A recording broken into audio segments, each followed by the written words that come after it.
Good evening, everybody. I am late. I don't want to be late, but I am. So let me just take a quick second here and see what's going on because this is the first time I played this game in a while. Sadly, there is no discount anymore because it, I had a. Sorry, I'm all over the map. Um, yeah, so Cobalt Core was released 2 weeks ago, I think. There's an update for the game, so I'm going to need a minute to run through. Brace Yourself very kindly gave me a key for it, and I was kind of clear that I was very grateful for the key, but that there was the small inconvenience of the fact that the week after the game came out was the week where there was Remembrance Day, which I would be taking off, and then a local game dev meetup, Dirty Rectangles, which means that I streamed this once and then like put it away. And my worry about that is not that so I feel, I mean, it's not my place to say what people think of me, but I suspect I have a decent rapport with Brace Yourself, and I hope that they understand that I don't accept games that I have, no interest in doing a good session playing with. The fact of the matter is I am a very small broadcaster, and I think one of the things that I can sometimes offer is that when maybe some of the shine comes off of a given game, although I will notice that there's actually quite a few people still playing Cobalt Core. But yeah, I tend to try and do things for an extended period of time. There is a style of broadcasting, especially if you're of a certain size and can get a lot of keys. Like basically it's your substitute for buying games. You play it once and then it goes into your library to play on your own. So I try to avoid that because in the end I just don't stream enough to really like do all the games that I want to play. But the one thing that I am sometimes a little worried about is if I play a game and then I don't immediately play it afterwards, that it might be perceived as me not liking it very much. And I generally don't like saying when I don't like something, but I also don't like giving a false impression of a game. So I think it's fair to say when I say something like, Cobalt Core, I enjoy this, I really do like it. But with that in mind, all of those worries go away today because I am very much looking forward to sharing this with you. And if you are coming to this for the first time, you are in for a treat. But I did want to get the disclosure out of the way. I was given a copy from Brace Yourself Games for promotional purposes. I think they are very nice for doing that. I should note that this is published by Brace Yourself Publishing and that the developers are Rocket Rat. It was Rocket Rat Industries? Maybe we get to see a... No, we don't get to see a... There's the credits. No, Rocket Rat Games. My bad. We can give this is the other Ben, the not UI Ben. This is always a nice thing when they include all of the names in the like the on the team. And there are actually quite a few. There's Ben UI. There's quite a few familiar names in terms of just. Like Tom Francis, for instance. There's a number of people who also make games who are listed on the special thanks. And I always think this is one of the reasons why I like going to things like the local game dev meetup is that, you get a chance to see, first of all, you get a chance to see new talent coming up. So, somebody who's making their very first game, or maybe they've even been doing it for a while, but you get to see something early that they're working on. And then a couple of months later, you have something that just blows your mind in terms of the level of quality. For instance, Sparse Game Dev, who is Eric. He's worked on Cuphead and Tunic. He did Into Ruins, which is a wonderful Pico 8 game, but he's been working on a shmup, like one of those scrolling sort of shooters, and it's genuinely impressive, not just what he's done, but specifically what he is like, the time in which he has been able to make Peak 08 just do things that I think most people would have guessed maybe wasn't impossible, but certainly was pushing the limits of what the constrained development environment will do. So again, somebody who's made stuff that I've played on the broadcast before. I mean, I'm not even thinking of the games that he's worked on as an employee, but I'm even just thinking of Spring Falls, which I tremendously enjoyed. Kite, it's lovely to see you. Have you seen Cobalt Core before? I don't know if this is a type of game that you like, but the characters in this are really wonderful. Also, the music's nice, but yeah, no, like this is one of the reasons why I think this stuff is worth going to, because you get to see things over the course of development. You get to see some ideas that people are kicking around. And as you can sort of see when you pay attention to the credits, you notice that there are sort of these clusters of people who seem to know each other or otherwise help and collaborate. And the result for us as players is, better games. So you've never heard of it. All right. Well, I'm really looking forward to showing you this then, Kite.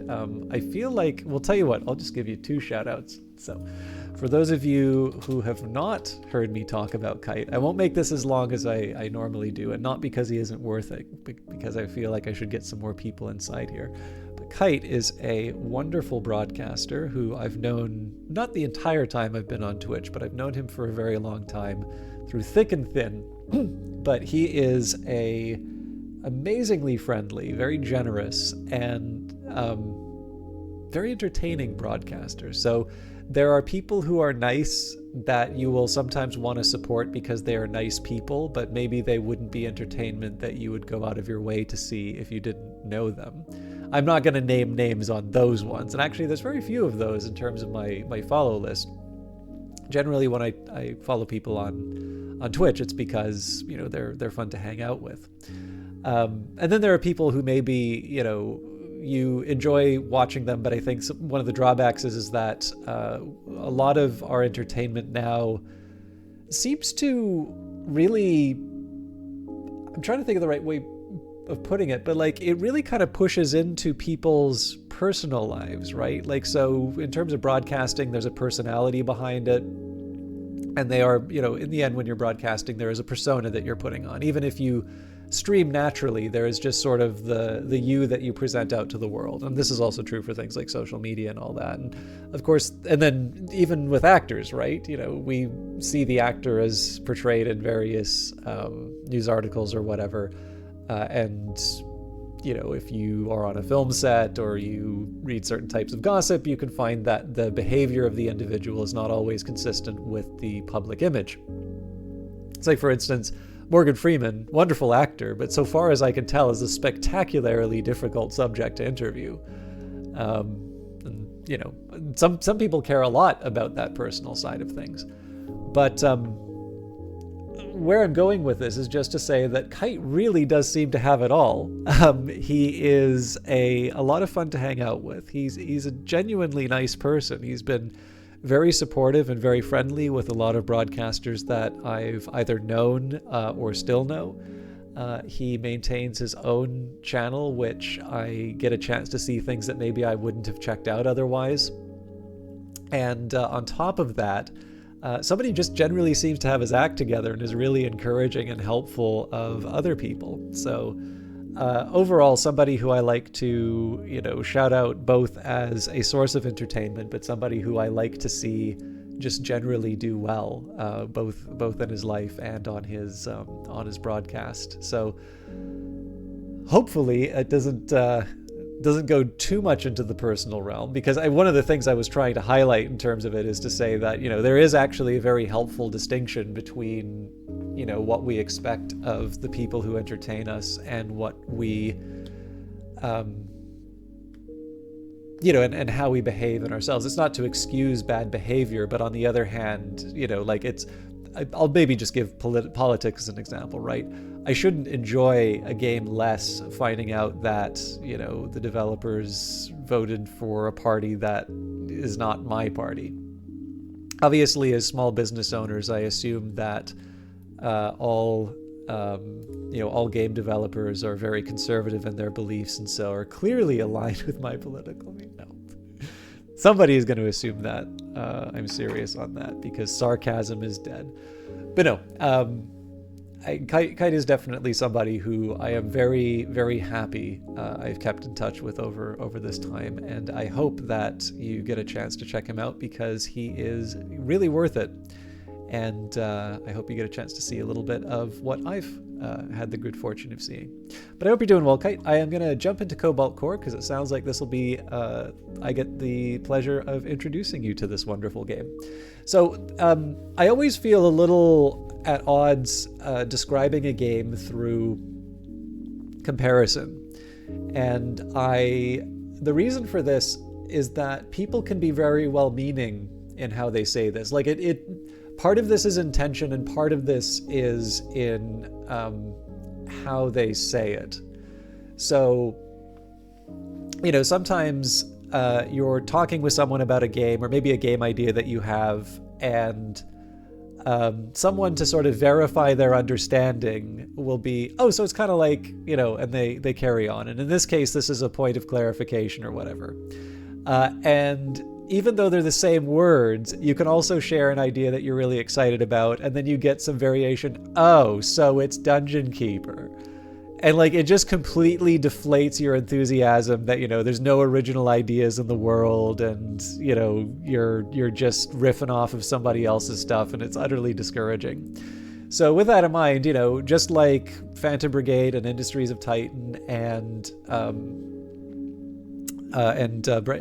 sorry, it's gonna sound like I'm forgetting the most famous game of Brace Yourselves, but I'm just stumbling over my words.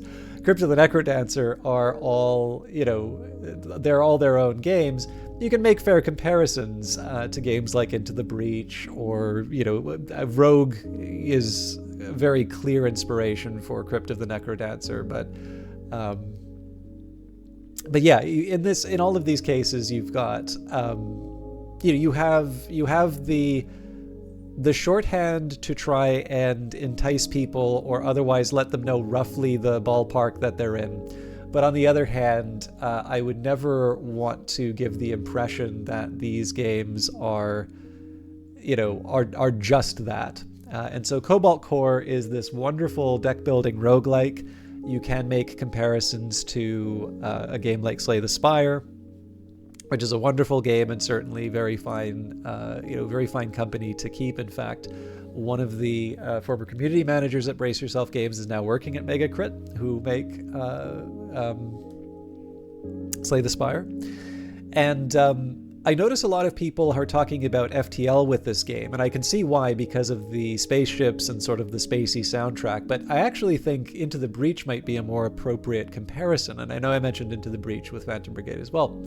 But in this case here, it's because the game gives you sort of perfect knowledge of what the enemy's actions will be, which I feel is a fairly clear defining characteristic of Into the Breach, where FTL doesn't give you that kind of certainty. You can pause things and you can maneuver around, but you don't have the kind of that certainty and that turn-based system that Into the Breach does. So I don't know, maybe I just like Into the Breach too much, but if that sounds like a good time, then this is a game that's well worth checking out. And if that doesn't sound like a good time, hopefully I will convince you otherwise, because I need people to watch me. Otherwise I fade into oblivion. So we get to pick our crew. We're going to be unlocking Max, who will be unlocked when we win a run with Drake in the group. So we've actually been we've got a couple of wins under our belt now, and I think maybe I'll leave some of the story stuff for how we experience it in the game. But we talked a bit about deck building in this game, and the deck building aspect essentially is the crew. So you get three crew members, and they will decide what types of cards you draw. So we've got Dizzy, your science officer. His cards are mostly shielding and shield manipulation. We've got Riggs, your pilot. Her cards are mostly flexible movement and card draw. Perry, your weapons officer. Her cards are mostly attacks and instant movement. Isaac, your engineer. His cards create and manipulate mid-row objects like drones and missiles. And the character that we most recently unlocked, a hired mercenary, her cards are strong attacks and status effects, but be careful not to overheat. So the I don't want to, like I said, I give the caveat in terms of comparison at the beginning just because I don't want to sound like I'm just references all over the place. And I don't think this is actually what they're trying to do with the game, but it's very hard not to see this as the kind of Euro game dilemma. So if you've never played a Euro game, they give you like, let's say five really good things that you want to do a turn, and you can only ever pick one of them each turn. And so you just have this absolutely excruciating decision between 5 really cool things that you want to do. And in the case of Cobalt Core, I have these cool characters and I need to pick 3. All of them do something interesting. In fact, we wound up with a very powerful set of attacks with Isaac. But I think what I might do, so I do like shielding, and I do like shield manipulation, but we've already decided, we accepted that Dizzy was sort of short. We have been moving rigs. So actually, there's 2 things that I can think of here. We could get Drake instead of Parry, and that would be a different kind of a different type of attack. We could move Isaac to Drake, and that's basically in this case we're keeping that core set of attacks, and what we're doing is we're moving our specialists aside. Alternatively, we could move Riggs away, in which case we're giving up the movement. Generally, I've liked the movement, so I think Riggs is going to be a bit of a constant.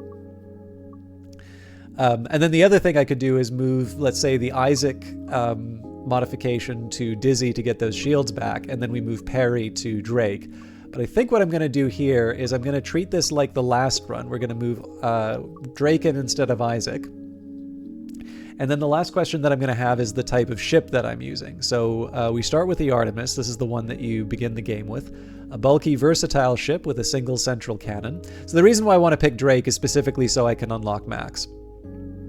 But we did unlock a new ship type. I think that's because we won on a hard run. So the Ares is a nimble warship with 2 cannons, which are manually toggled. So in this case, you can see that there's a little bit less hull to work with. So 9 hull, 5 shields. In this case, 12 hull, 4 shields. We've got the control rods, draw 1 less card per turn. Ares cannon, your inactive cannon is armored. At the start of your turn, if you don't have a toggle cannon in your hand, gain 1. And warp prep, gain 1 shield and 1 evade on the first turn. Block up to 1 incoming damage, and lets you move left or right. This is as opposed to the warp prep, so sure, that's the same. And cargo hold, all artifact map nodes offer 1 more option. Okay. So 40 different artifacts to unlock the mystery ship. Win a run without Dizzy, Riggs, or Parry and your crew to unlock this ship. And then win 10 runs to unlock that final ship. So I'm a little uncertain as to whether or not I want to try the Artemis or the Ares, but I think I'll go for the Ares just because, as cool as it is to get choices of artifacts, I think the warp prep is the one that I like a little bit more. Now, this suggests to me that maybe I should consider adding Dizzy, but the drawback is I don't know. Actually, you know what? Because I'm not adding Dizzy, maybe I'll go back for the good old-fashioned Artemis here. So maybe we want to try the Ares when we've got somebody who's a little bit better with shields. Now, the next question would be, do I want to try harder or even hardest? The game has gotten a couple of patches, and I haven't read the patch notes. But the other thing is that I actually don't, like, it's been a while since I played this game, so we'll keep it on hard. I feel like you wouldn't respect me if I lowered the difficulty. But what I am going to run with hard just so that I can, I can find my feet again, and then we'll maybe move up to harder and hardest. So 20 minutes in, we're actually finally ready to begin the time loop. Are you ready, chat? Here we go. System time corrupted. Please select a boot option. So we can upgrade a card. We can remove a card, then gain 1 of 3 common cards. or we could upgrade 2 random cards to type A. I do like the idea of 2 random upgrades. I think that's actually quite good for the reason why I like this is I can build a strategy around it. So even though I'm leaving this to fortune, the idea of being able to have a couple of boosted cards, essentially what it does is it stops me from upgrading the same card over and over again, and it gives me a little bit more versatility. So we've got Lunge A, instantly move 2 spaces to the right and attack. We can also flip it, and then Multi-Shot A. This is a good one. Yawn. Okay, everyone, you know the drill. What's going on? Hey! Hey, intruder alert! Oh, you guys. Guys? Whoop whoop, alarm sounds. Seize the intruder. These time loops are getting weirder. Your stupid time crystal must really be doing a number on the time stream. How do you... Well, whatever. Now make yourself useful, or I'm venting the Atmo and starting this loop over. Hey, did you guys know that if you pull the voltage limiters out of your console, you can get increased weapon output?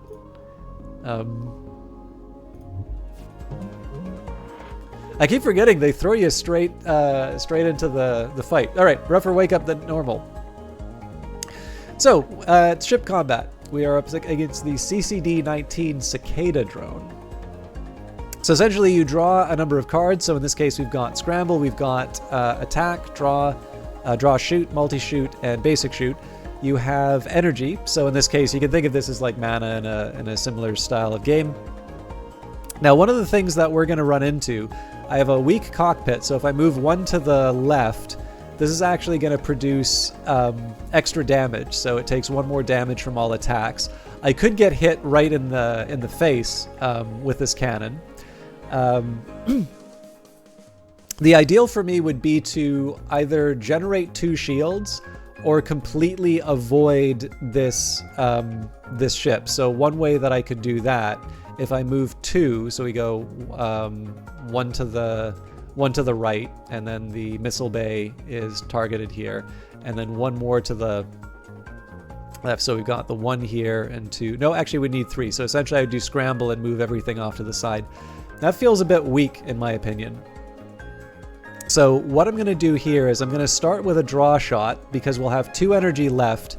Maybe we'll be able to boost our shields from that, although again, we don't have our shield character. But the next alternative would be, like, it may be that there is a card that we can draw that'll give us something to work with. So let's see what happens here. Hey, you actually hit them. Okay, so we have a lunge which moves us 2 to the right and then fires. And then we've got a heat sink. So instantly move 1 space to the right, excess heat if heat is more... Alright, so that reduces the excess heat. So here's what I think I'm going to do. I'm going to hit him with the multi-shot. I'm also going to lunge, so that's 2 to the right and an attack. And then what I can do is I can use my evade here and we'll completely avoid the damage.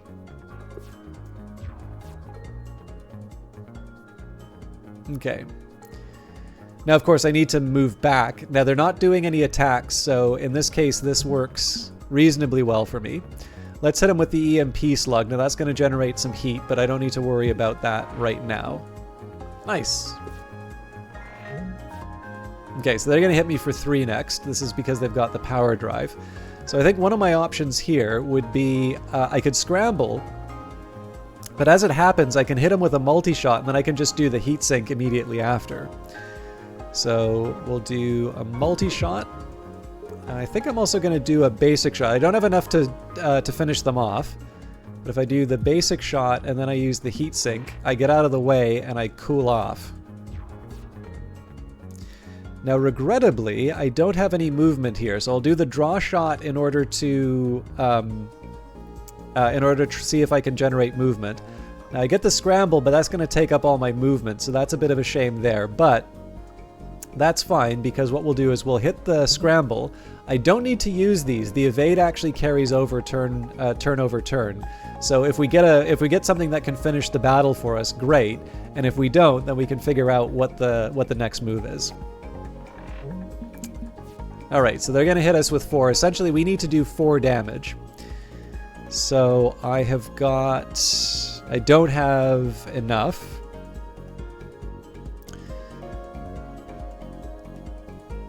But I could do a lunge, 2 to the right. Yeah.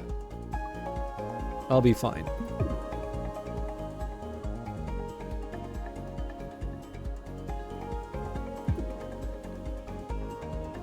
I think I'll go for the dodge because I don't know if my shields carry over turn over turn. Okay, and then this is the coup de grace. So hopefully that was kind of clear. As you can see, it's a turn-based game, it's a card-based game, but it is very, very charming. So we get to pick a card, right-click a card to preview its upgrade. So we can do Escalate, which will give Overdrive, add 1 damage to all attacks, and decreases by 1 at the end of the turn. So this is a really good one to combine with something like Multi-Shot, because essentially you double the damage that each individual attack does. Alternatively, we could try Desperate Measures. Now this is an interesting one, right? Because with Desperate Measures, you can block up to 1 incoming damage, capped by max shield. You also get a temp shield, so blocks up to 2 incoming damage and goes away at the start of the next turn. So then you have Heat, excess Heat. If Heat is 3 or more at the end of the turn, overheat, take 1 hull damage and reset Heat to 0. So essentially what happens here is that I boost my shields. I boost my shields for free, but I'm guaranteed to take 1 hull. So this is a great one to do if there was something like, 3 damage coming in and I had no way of avoiding it. But in this case, I think I'm going to go for another multi-shot. And this is the other roguelike element that I think everybody's familiar with. Now, this is a tricky one because I don't feel like I need the repair yard yet. Generally what I want to do is get some stuff. So if we move up here, we get a common enemy, and then we go after a strong enemy, but that then gives us an artifact. We can then go to the mystery, and at that point we basically get our choice between artifacts and other mystery, and then we can sort of pick where we go. So I think probably going up is the first, is our best option here. So the path I'm thinking of right now would be something like this. And then depending on how I'm feeling, I'll probably go something like this. All right, we are up to the PPA Pupa Interceptor. This thing's got 2 cannons, and you'll notice that we've got our cockpit exposed here. So what I probably want to do is move to the right, but I want to make sure that I move 2 to the right, and so the basic dodge is a good idea here.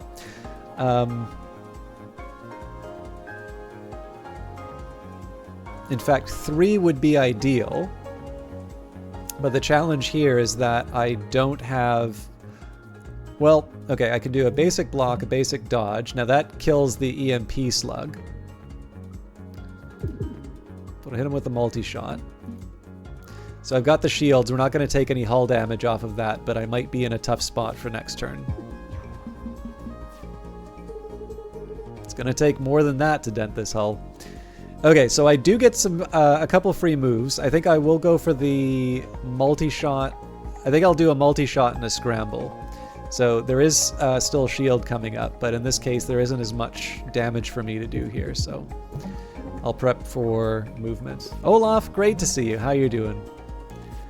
All right, and they are filling my ship full of trash.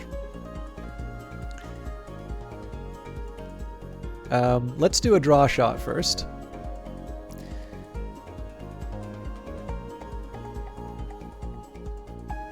Okay, so I think I'll just hit him with the EMP slug. And then we can move out of the way. Okay, they're going to load us up with trash again. So in this case, let's maximize the damage that we can. So that's multi-shots and a basic block. And in this case, we don't need to worry about the damage that they do so long as we can penetrate the shields and still do 2 damage to the hull. Mind you, with all of that trash, that may be a liability. Okay, so the lunge will save me.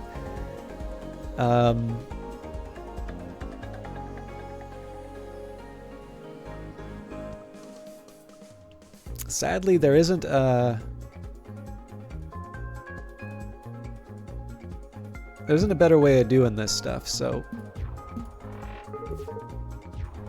let me aim that thing. Okay, they actually gave us a bit of a gift here, so we can multi-shot, and that's it for the battle. Is it pretty clear in terms of how the game works here? I'm hoping I'm not going too far on the inside baseball, but I like the simplicity. So the thing that I really like about this game is that it has a beautiful visual style. Like the characters are impossibly cute, and it actually has a really nice sense of humor. I know some of you really like some of you not really like, but some of you are probably tired of me ranting about how I feel like there should be more funny stuff. I just generally feel like there is less humor relative to the demand for humor, and part of that is because it's very difficult to like say to people, well, just be funny, right? Like that's not how it works. And it can suck when you try to be funny and it doesn't land. But on the other hand, it's a competitive market out there, and so if you can deliver the funny, I sort of feel like it's I can sort of feel like this is a nice edge. And I also see why, because a lot of independent games are putting a lot into something of, with an uncertain outcome, and it's very, very easy to take yourself seriously during something like that, which doesn't necessarily lend itself to humor. But what this has translated into, in my opinion, is because humor appears less often than I feel would be natural under any other circumstance, like for entertainment or something like that. It makes me appreciate it a lot more when it comes up. So that's one thing about it. Again, the characters are impossibly cute. It's got good quips inside of it. And again, it's a very straightforward game, in my view at least, to sort of pick up and understand. But there is a tremendous depth in terms of what you can do once you start building up your decks. So exothermic release is kind of tempting here, because this would be a good way for me to exhaust the heat. So you remember there was that like Desperate Measures card. Well, if I used exothermic release alongside Desperate Measures, I get a big shield boost, and I'm able to do a piercing attack which ignores shields and armor. Alternatively, I can do Sear, which will build up a bit of heat, but it'll do 2 piercing attacks worth 2, and that's quite powerful. So I think in this case we'll go for Sear, because that can be something that wins me a run. And what I just want to do is, as I start bringing in more of these overheating attacks, what I might start doing is folding in a few more cooldown attacks too. Oh man, this is a tricky one. Enemy ship detected. All right, so the gnat is causing us a little bit of grief.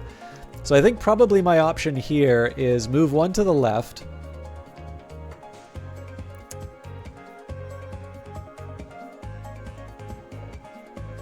Yeah, so if I sear them, that almost won. So the reason I'm not going to do a basic shot here is it's just going to hit the shield, but I can do the heat sink.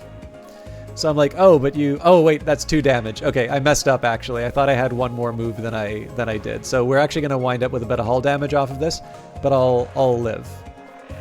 I would have done the turn a little bit differently, knowing what I know now. Oh, this sucks. I have no way of damaging this ship. That was a very unlucky turn for me. So this is actually gonna hurt a lot.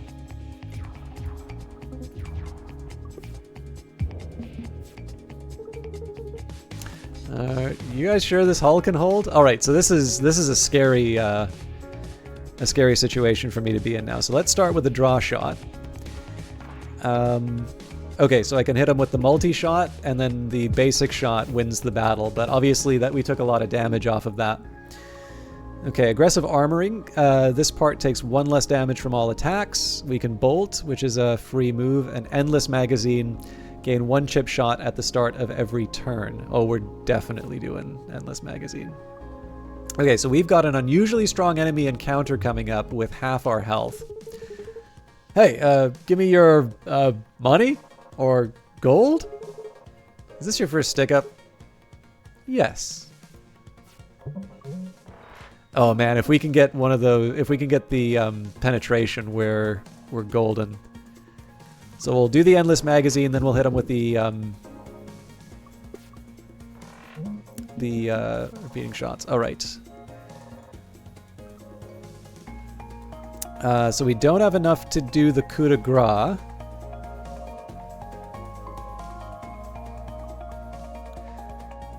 So I think I'll do the seer, and then I'll follow that up with a basic block.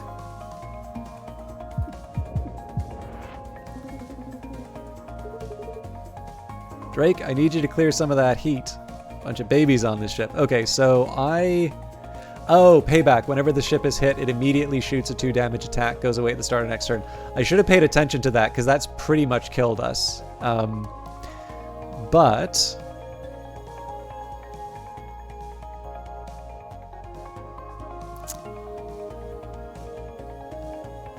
well, basic block is pretty much my only option here.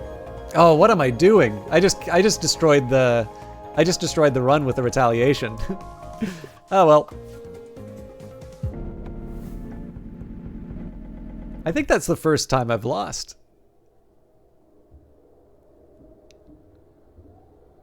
Can you hear me?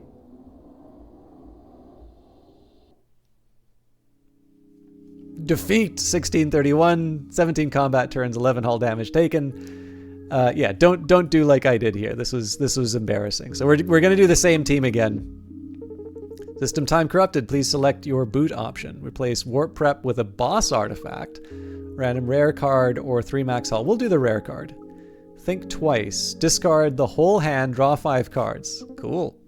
Here we go again. Rise and shine, baby. Don't you ever get tired? Don't you ever sleep? Sort of. Every 5 milliseconds, I pause my core loop and run code to recover unused memory. During this time, I cease to exist as a conscious entity. So you die and are reborn 200 times per second? Yeah! What's it like to be dead? I don't know. If anything cool happens, it must take longer than 5 milliseconds. I see. Alright, let's not do what we did last time. Weapons active. So we can... block will cancel out the attack that I get hit by here. Let's start with that. Then we'll do the multi and the basic shot. Alright, and then they're boosting up, so if I could, I want to hit as hard as I can. EMP slug it is. I would have liked to get a little bit more dodge in, but this is a chance for me to do some hull. And I was going to say, oh, I just need to wait for my piercing, but I don't have any piercing. Okay, so they're going to hit me for 3, so what I need to do here is a total of 7 damage, or I need to get out of the way. Hey, Nearly Logical, how are you doing? So I think probably the EMP slug wouldn't be a bad idea. And then my basic dodge, so if I do the basic dodge, that's 1, 2. Nah, that doesn't work. So let's do the multi-shot. Heat sink.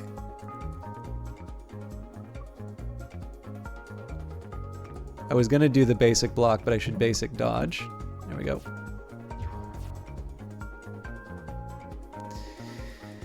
But then I need to move myself back, so I'll scramble. Okay. Okay, so I'm up to 6. And lunge only works to the right, so I either need to deliver some crazy good damage. That's not happening. So I could think twice. I can lunge. So that's 1, 2.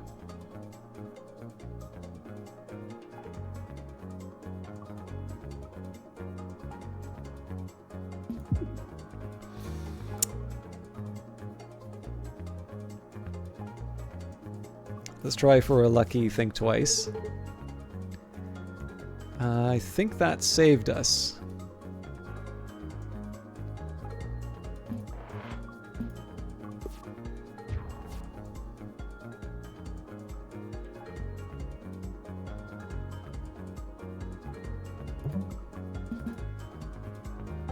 Now, I could do the draw shot, but the drawback here is that the cards don't mean anything. So hit him with the basic shot.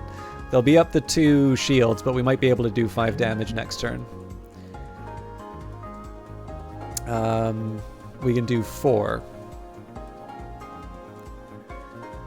And I don't have a good way of dodging this 5 attack, so this is what I get for lollygagging. We'll put up a basic block.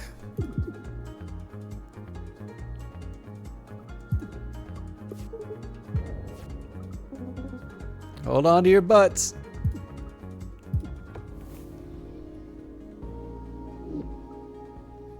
Okay. Ooh, I do like the idea of flashpoint. Okay. So I think I'm going to go to the repair yard this time because it still allows us to get the artifact. Sunshine Heavy Industries. So incidentally, this is the previous... I was completely unaware of Sunshine Heavy Industries, so this is Rocket Rat's previous game. I'm probably going to try picking this up at some point, but I'm going to make this a reward for finishing all the stuff that I need to do rather than just be, just pick up things at any given time. And I'm doing all right, Nearly Logical. I feel a little bit bad about starting late, but I'll get over it. All right, hey, I have this extra scaffold laying around. I think it would look great right in the middle of your ship. Also, it's a great tax write-off. What do you think? So we can add an unshootable scaffold to the right middle part of the ship. This has sometimes hurt me, but this is always a fun one to add, so yes. Looks better, I guess? No refunds. Oh, we didn't even get to heal. No, sorry. We're healing here. Cleo, back to try and steal some artifacts again, are we? Sorry, it won't happen again. Can I get you anything? Fight me! That is tempting, but I want to heal. Okay, hull restored. You ever notice there's a lot of robots around here? Yeah, what about them? The civilization that built them, it died out long before any of us got here. All these ancient war machines built to protect things long gone. I feel like we're trespassing. Wow. Yeah. Anyway, point is, I already feel bad, so I won't feel worse for robbing you. Okay, now the nice thing is that he's shown his weak point to me, but we don't have that much damage, so we'll throw a couple basic shots in. And the question now is, do I want to boost up my dodges? Or do I want to enhance the block? I think in this case nope, boost the dodges. Right, okay, so this is the retaliation. Now, I'm a bit lucky here, so what I can do is I can move 1 to the left. I can hit him with the EMP slug. And see how that goes straight through me. I don't like what that thermometer's reading. Can't stand the heat, stay out of the kitchen. And then we'll hit him with the multi-shot in the wing as well. So obviously, it's all shield damage that we're doing here, but that scaffold is the thing that's causing me to avoid the cannon damage here. So I could do Think Twice, but the problem here would be that I don't have any energy to take advantage of it. Okay, so he's going to get some temporary shields. So the hope here is, let's start with a draw shot. Gosh. The lunge is not a good... Oh, that's a fun one. On draw, immediately attack for 1 damage. So I think what I'll do here is I'll do the basic dodge and the basic block, and then we'll hit him with the flashpoint.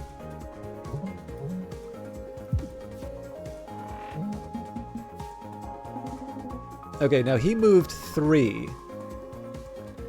So my best bet here is to do the scramble because he's going to be able to retaliate. Alternatively, I could just move 1 to the right, but we'll do the scramble so that we can move back into position. And then I'll hit him with a basic shot. Well, that only took him in the temp shield, actually, so that was basically a status quo turn. Oh, I'm not sure what blew him. Oh, right, that's right, the special ability. Okay, So charge beam, attack for 0. Each time this card is drawn this fight, add 2. This is a interesting one. But it removes it from... Oh, I get it. So if I don't play it, then I can do Heat Wave, adds 1 damage to all attacks for 1 turn. This is a neat one, but I think Charge Beam is a little more exciting. So pick an artifact. Artifacts are held by the ship's crew and change the rules of combat. You can have multiple on each crewmate. So we can do the Overclock Generator, gain 1 energy every 3rd turn. The Heal Booster, every time you heal, heal 1 more. Or the Sun Calibrator, after your first attack each turn, gain 1 stun charge. Your next 1 attack will stun, goes away at the end of the turn, and stun cancel the intent of the targeted ship part. So I think I'm going to do the Unlock Generator. I'd rather not have these long extended fights, but I figure if I'm in a point where I do have an extended fight, being able to just get that little edge is an appropriate bit of compensation. All right, back to the pupa, and this is going to be a trickier one.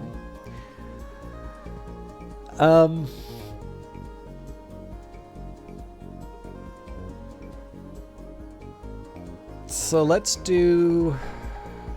I don't see a way for me to completely avoid the damage here.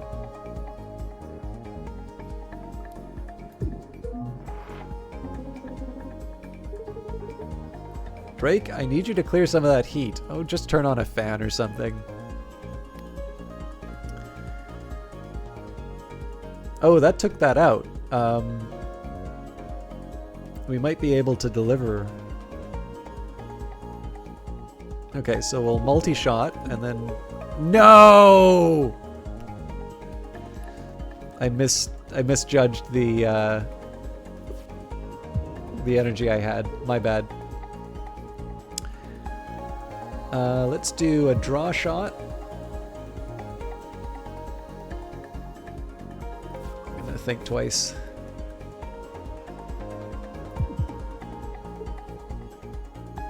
Flashpoint's tempting.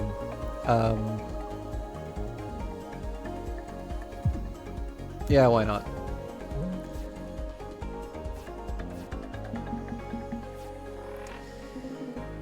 Okay, so the dodge is probably a good idea here.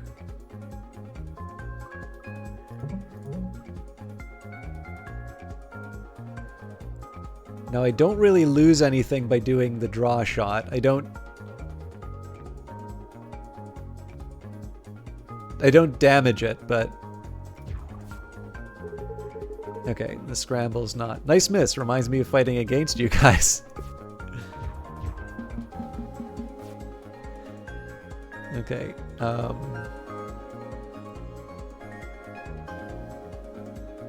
so lunge doesn't help me, but maybe we do... So I could do the basic shot and the charge beam. Now, unfortunately, we're 1 short of what we need to take this guy... No, hang on! So do basic shot, charge beam, and then we can hit him with flashpoint to finish the fight. How you doing, Vanguard Master? Okay, Solar Flare will cancel every single intent on the enemy ship at a cost of 2 heat. Front-loaded Blast, attack for 4 damage, add 3 fumes to your draw pile, or another EMP slug. I actually like the Solar Flare as a get-out-of-jail-free card.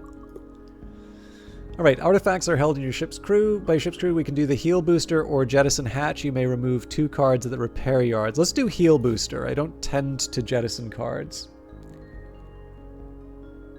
I'm very glad to hear your things are looking up on the project. This game's going well. I had a clowny start, but we're doing a little bit better on this run here. And we've got Kite, Olaf, and Nearly Logical, and probably a bunch of lurkers as well. So it's hard to complain about such a good group of people. Also because I think there's a little bit more of a pulse in the channel right now. Oh, you know what? I don't even think I have. I didn't even check to see if I'm properly tagged. Just give me 1 second here. I gotta have the metrics, otherwise what's the point in streaming, right? I actually very deliberately don't look at the view count while we're there. Yeah, we got a few people in here. So for those of you that missed my chance to talk about what a great guide Kite is, Kite's somebody I've known on Twitch for quite a while, and he is a remarkably nice and very,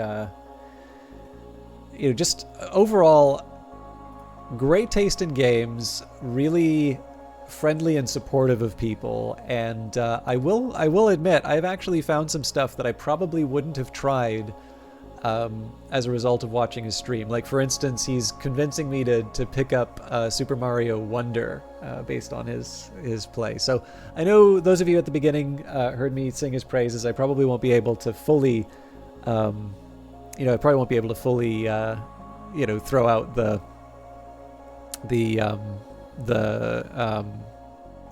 won't be able to bring out the same. Not that I don't have nice things to say about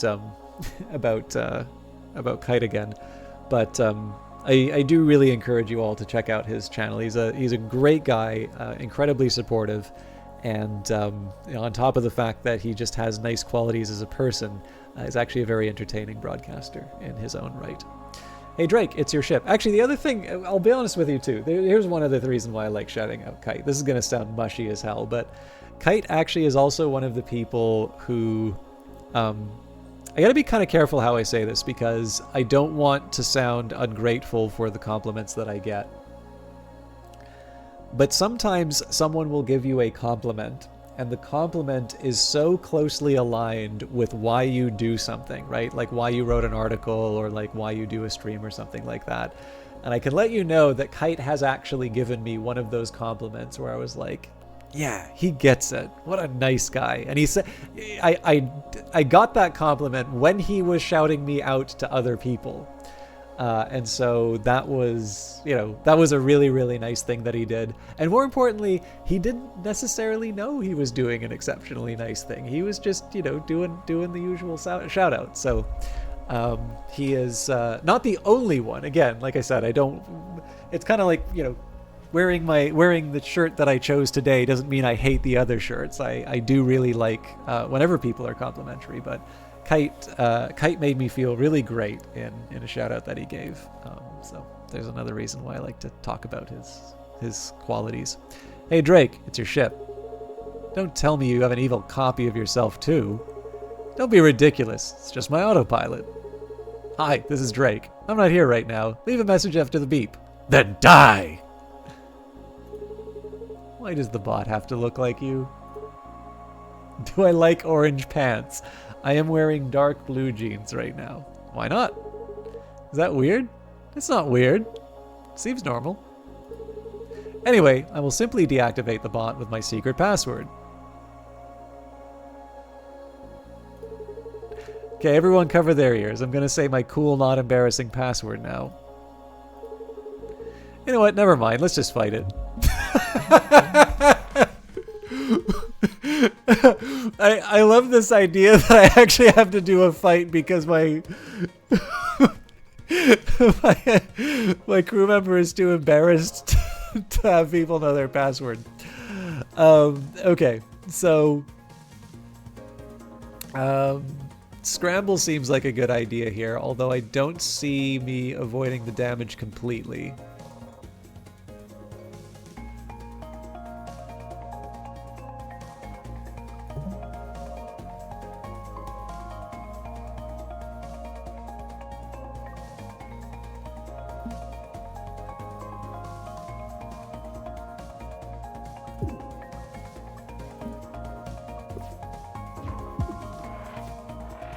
Ooh, we got some fire for that. It's gonna take more than that to dent their hull. Now normally I wouldn't do this, but the EMP slug really helps here in terms of knocking out the attack. So the drawback here is it leaves me a bit vulnerable next turn. I don't have any movement or anything like that, but we'll follow up with a multi-shot. Okay.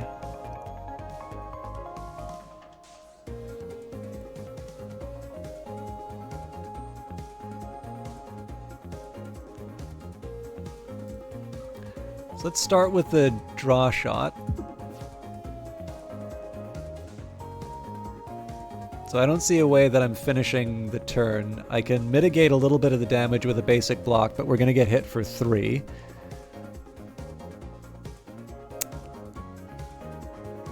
I think I'm going to take the multi-shot and then do a basic block, and then we can do the flashpoint as a finale.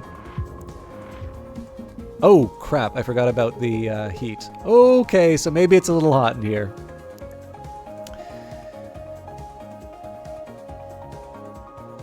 Now, the other drawback is how on earth am I going to get...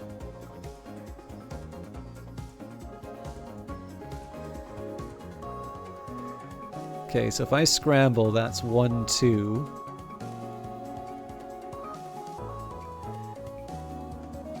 Yeah, I don't see a way that I can make this charge beam work, unfortunately.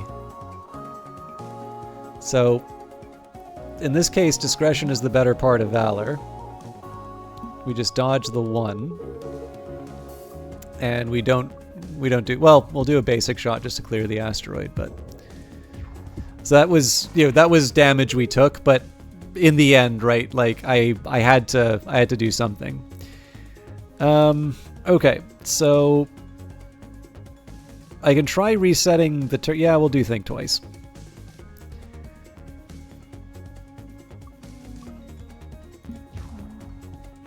So I don't exactly want to move into the danger zone.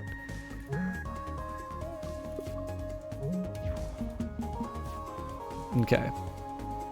So the best thing I can do right now is basically draw as many cards as possible, because if I can get something that does 5 damage, we're great. And no such luck. So my other alternative here is I hit the basic block. The heat sink should do the trick. So I mean, the tricky part here... Now, you know what? Let's chip away with a basic shot. Problem is I'm going to have to move next turn. Ooh, that complicates things.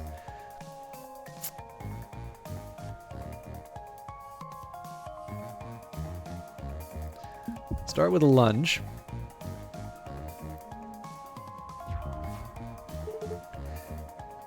Oh, that is such a shame. So I don't have any way of actually making it to the enemy here.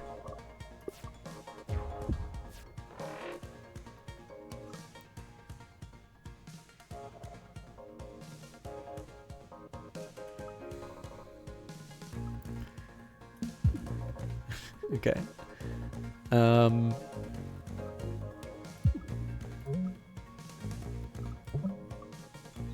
Again, remembering that evasion holds over turns. So really, we just need to do 2 damage at this point, but we got to do the charge beam for ultimate damage.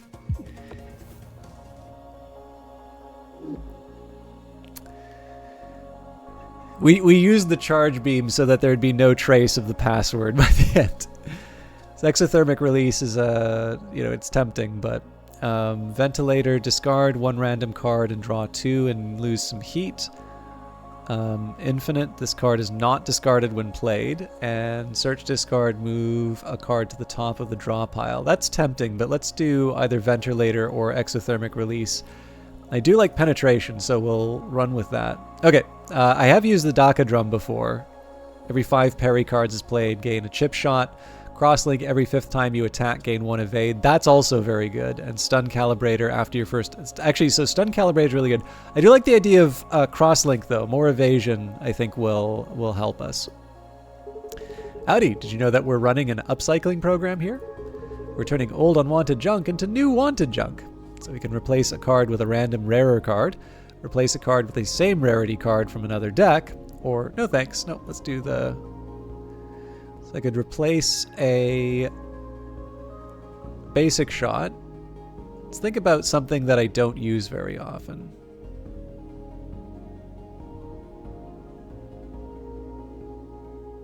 So Scramble's kind of expensive for what it does. Let's just replace one of the basic shots. I got another ventilator. Okay, so that leaves me a little weak on damage, but nice. Good luck out there. Eunice. Cleo. Can I get you anything? Let's upgrade a card. So you may be wondering, why on earth would you do that when you're damaged? It's because after the boss fight, I will heal. So multi-shot, we can turn this into a triple. Scramble.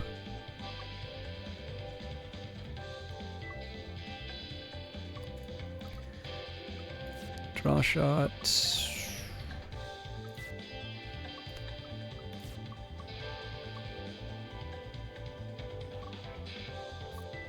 We definitely want to take the 7. In fact, I'd probably use Think Twice every single time.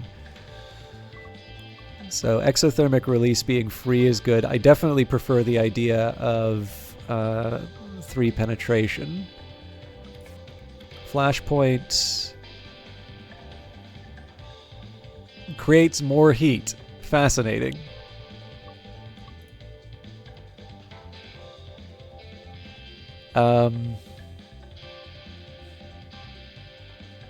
With this charge beam, I actually really like the idea of being able to cycle through the deck really quickly, so nice. All right, let's see how we fare against the crystalline entity. Ah, big crystal. Okay, so...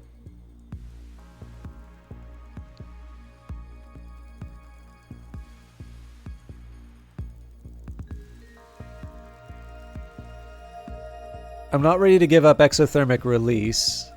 Oh, that's right. If I exhaust... Okay, I need to remember that I don't get to do this over and over and over again.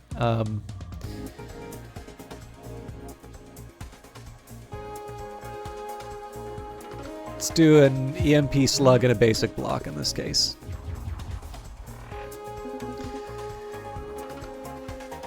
Now, I don't want to dodge in this case. In fact, I don't want to do any of this stuff, so we'll basic dodge, basic shot, and then I think we flashpoint and just take 1 to the face. Okay, this is where it gets complicated. So if I hop 1 to the right, this goes through my weak point. This actually works pretty well. And in fact, the other thing I can do is hit him with a solar flare. That'll bring me up to 3, so I take some hull damage off of that, which I'm not crazy about. So, you know what? Let's do the heat sink here. Do the draw shot. And then the multi-shot.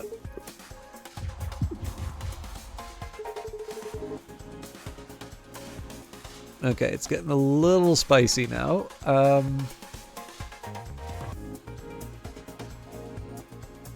My best option is just to put up the shields, but we'll draw, we'll block. I don't think dodging is the fix here, so I can either do some chip damage, but I think now is the time for a Think Twice.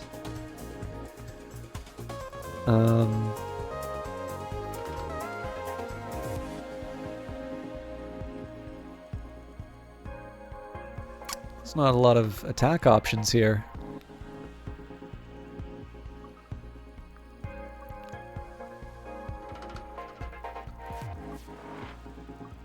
Yeah, block would have been nice, but...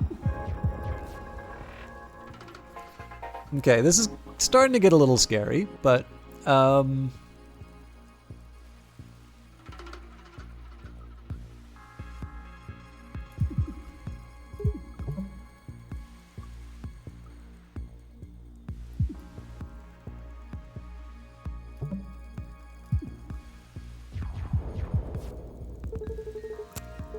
we didn't deserve to win this loop. Oh man, wait, so... Oh yeah, so it's... I think this is basically telling me I have no hope. But I have 5 evade.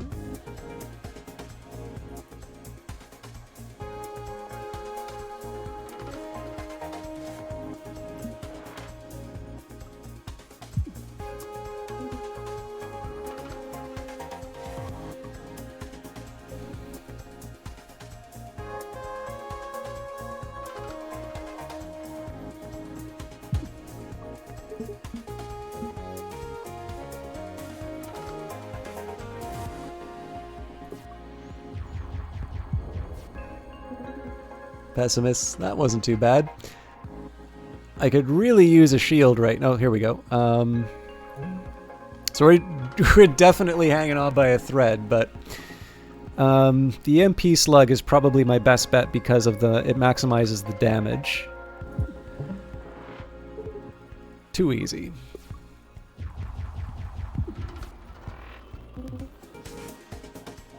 No hull damage. Alright. I really want to use the charge beam as like the coup de grace, but I gotta be really careful with how I manage things right now. So if I don't get shields, I need to be sure that I can clear... Wow, 4. Okay, so we definitely do the base... Well, okay, let's do the draw shot first. Okay. So I don't have any... I don't have any shields as a result of that draw, so we take basic dodge, multi-shot, basic shot.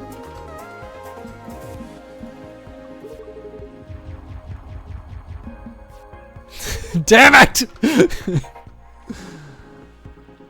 So I'm gonna scramble, and then I think I'm just gonna lunge here.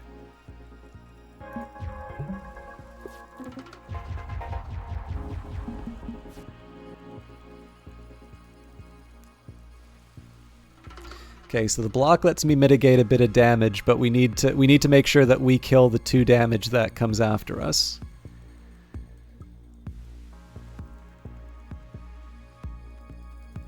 Now, one thing I could do would be to hit them with the solar flare, but then I take damage to the hull because it says if it's 3 or more, I overheat. Of course, I could ventilate after, but here's what we're gonna do. We'll scramble. Basic block. So I can't do the flashpoint and have it mean anything. But notice what I'm doing here, right? Is all of this is prep for that charge shot. It's got 8 hull.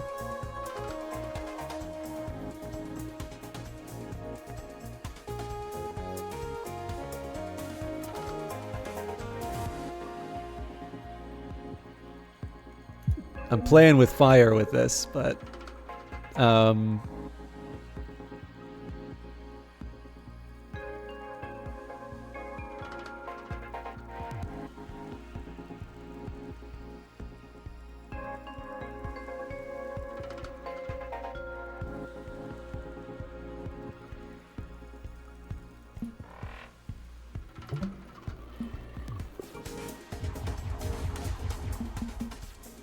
where's that charge beam? Here we go!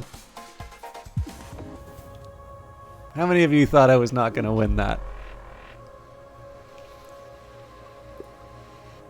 Pick a card. Right-click a card to preview its upgrades. We can attack for 2 damage. If it kills, gain 1 max hull. Wow. Thermal battery.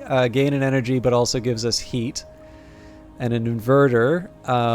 Shield. Wow. X equals the amount of shields, so we convert shields into an overdrive. We're not really equipped for a lot of shields. Pillage and plunder is mighty tempting, but that's also very situational. So I think I'm going to go for the thermal battery. Okay, so we've got Hunter Wings, Artemis exclusive artifact. If you end your turn with more than 0 energy, your wings will retract and become empty until your next turn starts, and attacks pass through here harmlessly. Okay. Glass Cannon, gain 1 extra energy every turn. Your ship's cannons become weak at the start of combat.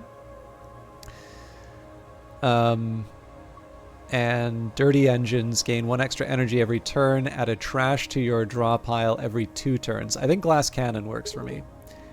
Books. Whoa, nice job. Who are you? I'm Books. I've been watching you guys blow up this crystal over and over. These shards that get left behind. Did you know that they survive the time loops?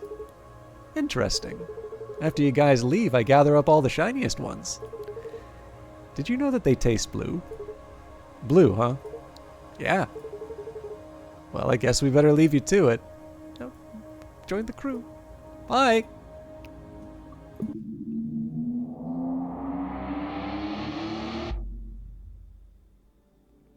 We are joining the Sapphire Cluster. Okay.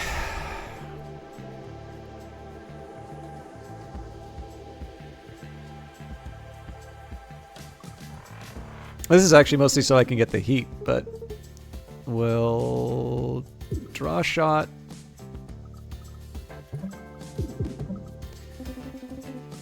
Gonna hit the think twice. Can't do the solar flare. Well, I could ventilate and then do the solar flare, but I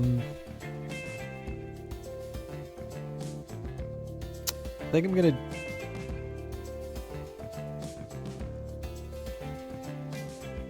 I'll do the EMP slug so that I can just keep the pressure on. Okay. My best bet here, so I would want to do the flashpoint normally, but because I don't have a way of protecting myself after the turn, I'm gonna multi-shot and then lunge.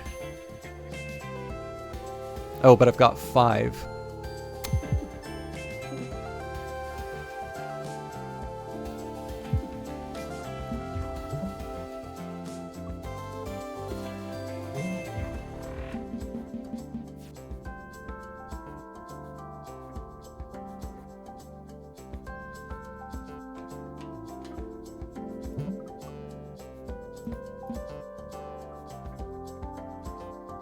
The EMP slug is tempting, but then I overheat, so we'll block.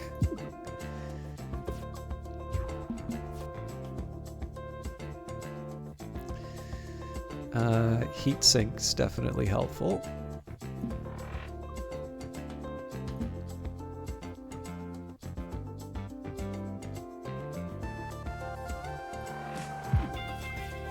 Oop. I don't know what I played, but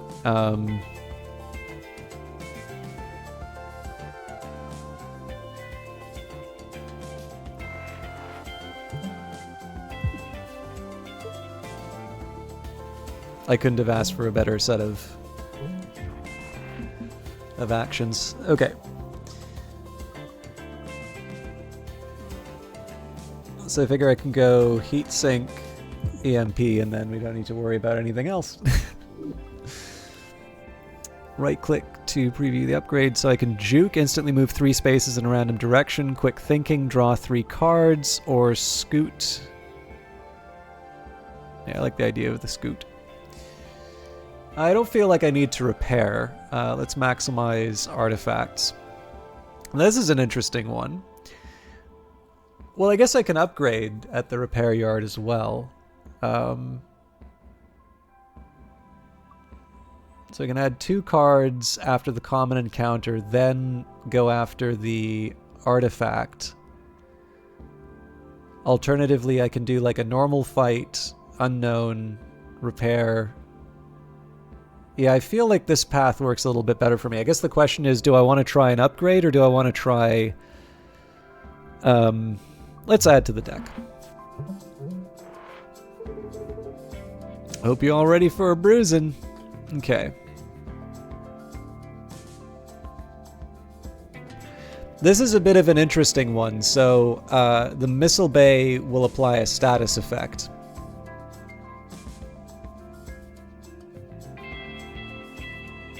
But the big problem I have right now is that... Well, you know what? I think I'm going to lunge. Then we'll hit him with the solar flare. So if I want, I can just do the exothermic release and it's like we're back to normal, or I can do the basic shot and we can hope for something a little more exciting when the heat comes by.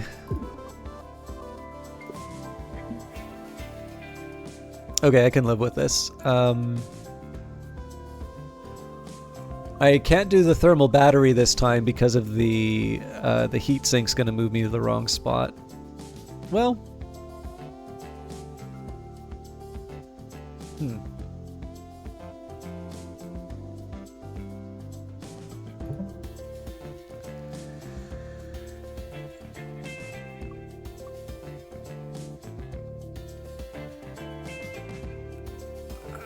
think I'll just take it as is.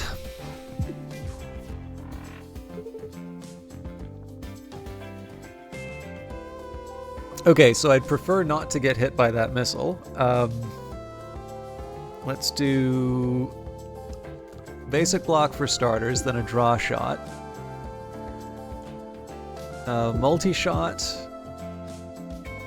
Now the problem here is that the EMP slug will overheat me and take up my turn. The flashpoint will let me get hit by the missile. And I'm kind of relying on the scoot, so I think we'll shoot, scoot. And I don't see how the think twice helps me now, so complete tactical evasion. Ah, damn it! Seeker is gonna be a party pooper. Okay.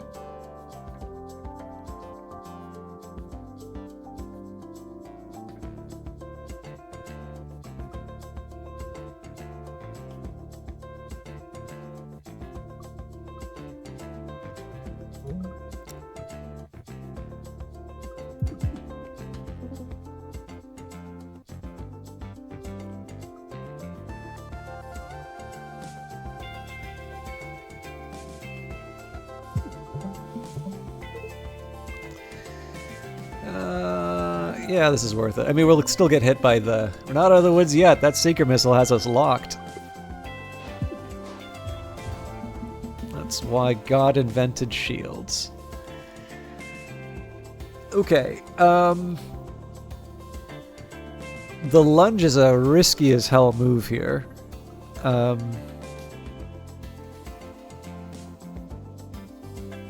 I do need to damage this thing. So here's what I'm gonna do. Now I need to figure a way to, well, here we go. Go for the Hail Mary.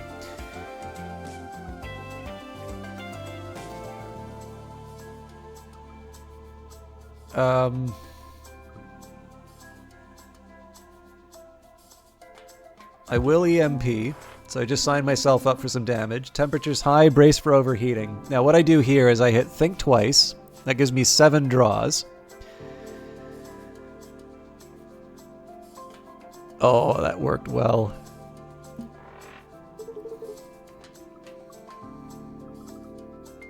And I get an extra flashpoint just to be cheeky.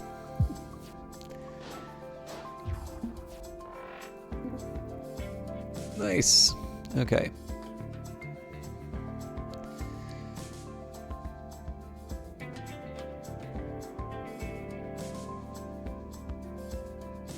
I think I'm going to start with a draw shot.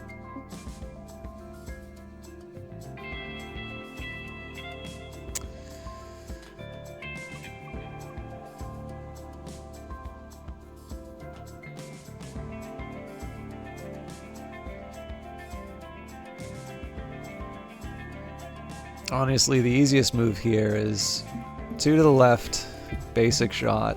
Flashpoint doesn't end the fight yet. Charge beam does, though. Okay, so we'll pick a card. Second, opinions draw 1 card of each color from the draw pile. That's temp, so that would help me out when I'm saying, oh, if only I had an X card. Overpower is a little bit more tempting now that I have the extra battery, and then we have the explosive slug, which is a 2 piercing attack, which is very helpful against those highly shielded enemies. But we are getting a little toasty, and we don't quite have the cooldown, so I think overpower is what the doctor ordered here. Detecting a minefield up ahead. Oh wow, with a lot of exploded ships inside. Let's stop and look for cool stuff. We'll probably barely explode at all. Grab the first thing we can find, lose 1 HP and gain an artifact. Let's look around for a bit, lose 3 HP and gain. So let's just gain the 1 artifact. The pressure fuse. While your hull is under half its max, all of Drake's card attacks deal +1 damage. Nice, let's get out of here. So if I want, I can go for the repair. Howdy. Hi. Can I get you anything? Fight me! This is a tough call, right? Because upgrading a card is really, really helpful. We're down 4. Yeah, you know what? Let's try the upgrade. So solar flare, we can make less. Oof. It's a little rich for me.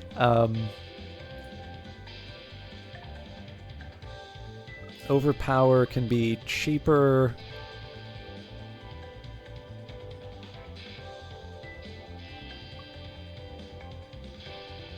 I totally don't get how this is an upgrade. Overpower A is definitely tempting. Multi-shot 1...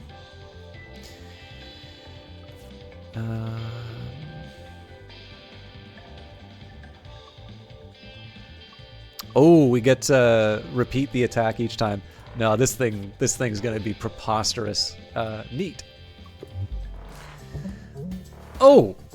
Okay. We can afford to get hit more often, you know? Drake is teaching me the ways of the dark side. Okay, so if I can get 2 dodge, let's start with a draw shot.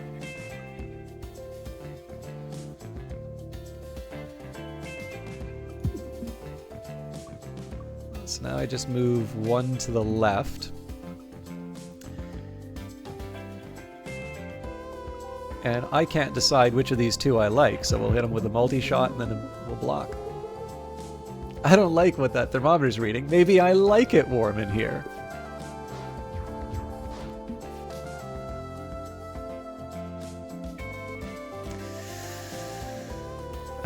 Okay.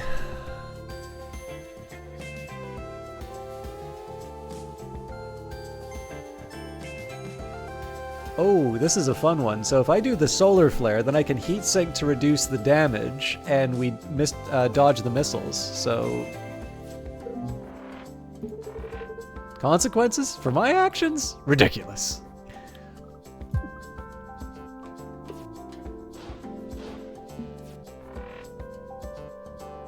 Okay.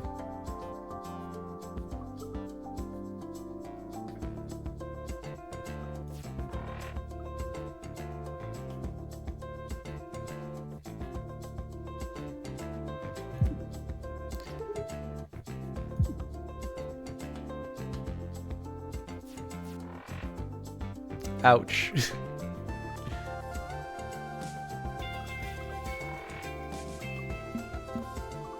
Yeah, I can't win them all.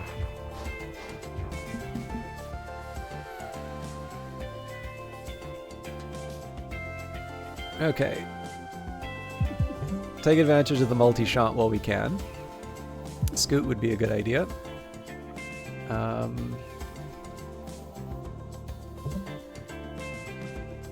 This is probably a little overkill, but with our charged shot, that could give us something. Ooh, the thermal battery helps too.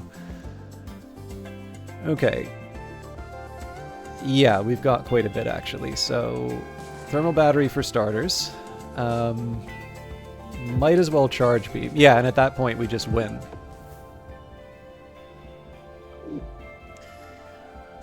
I never get tired of reading Panic. So, Panic... 0 damage, move 2 in a random direction, raise the shields, and then an attack immediately afterwards. Now, if you have an overdrive, this can actually potentially be a real, like, for one, like, if you think of it, if you're against a very large enemy, and you have an overdrive and panic, that's actually 4 damage that you do, and you get a shield for your trouble. But in this case, I'm going to go for the Seer, because 4 piercing is also a ridiculous amount of damage. I don't think it matters which one of these 2 we go for. So we've got hull plating, permanently gain +3 hull and heal up to 3 on pickup. Or next gen insulation, your ship overheats at 4 instead of 3. So yeah, we gotta go for the insulation. Dracula? Ah, hello again. It is of course me, your old friend Dracula. Oh hey, it's Dracula. Love this guy's attitude. What's new? Just running a miserable pile of errands today. May I interest you in some vampiric dark arts? So we could go just a little. Gain leech, 2 piercing attack that stuns and heals. Okay, I'll take a lot. We would lose 5 hull, which would reduce us down to 4. I think I will take just a little. Enough talk, I must depart. See you later, Dracula. And it's just because I want to go against an unusually strong enemy. We might have been able to get through that, but you guys need to take more risks. No, I don't. Okay, so I think an overpower and draw shot's probably the right way to start here.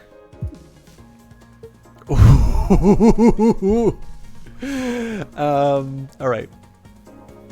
So next up, we definitely use the charge. So the question now is, how do I want to handle the incoming damage?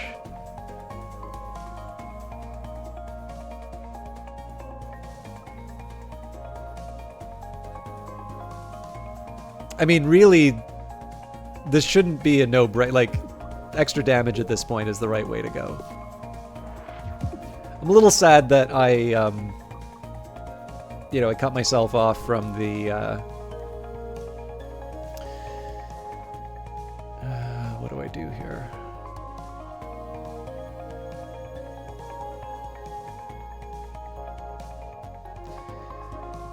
Okay, so we throw one EMP slug, lunge it.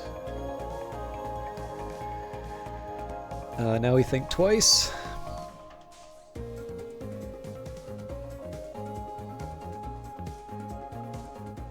Thermal battery,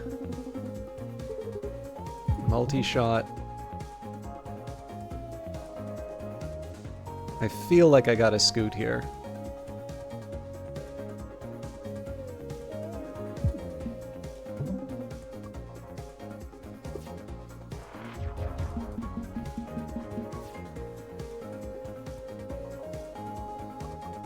That's welcome. And we win. Okay, so attack damage equals your missing hull. From hell's heart I stab at thee. You get another solar flare or a heatsink. I gotta go for hell's heart. I probably won't wind up using it, but that is a really showboaty way to win the final battle. Artifacts are held by a ship's crew and can change the rules of combat. You can have multiple on each crewmate. So we can do nanofiber hull, heal 1 after each combat, overcharger, every 4th turn gain an overdrive, or energy refund, gain 1 energy every time you spend 3+ energy playing a card. These two are really good. I think I'm going to do overcharger. Eunice, Cleo, can I get you anything? Let's do another upgrade.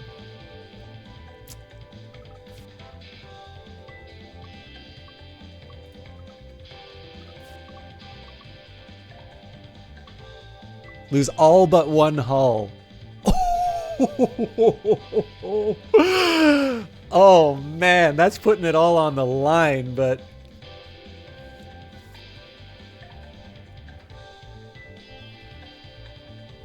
we're so doing this. Rad. Rigs? There seems to be a nearly infinite supply, you guys, huh? You too. No, there's only one of me. I'm the original flavor, baby. What's the risk? Let's turn up the pressure. I am tempted to solar flare this.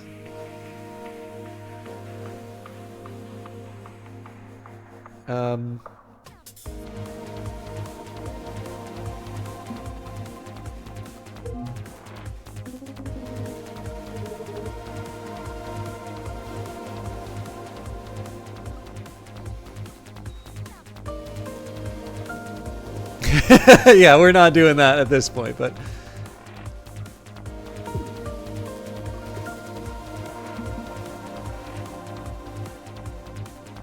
okay, that definitely paid off. So I got a thermal battery and draw shot. That's mostly so I can move. Okay, that didn't turn out.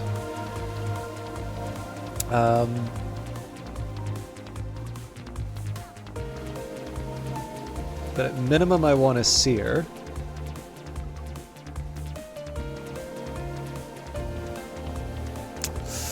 This is a tough one, because if I can get one more move on the missile bait... Let's do the ventilator. So the danger with the ventilator is that I lose the sear, which is 6 damage. But if we can hit that in the weak spot, it's 1 more damage. Okay, unfortunately we didn't get any of the movement.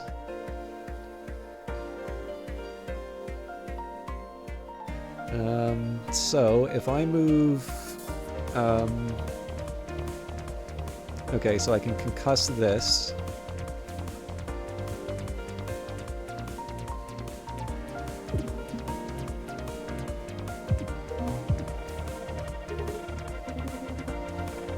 Whoa, big hit! That's what I'm talking about.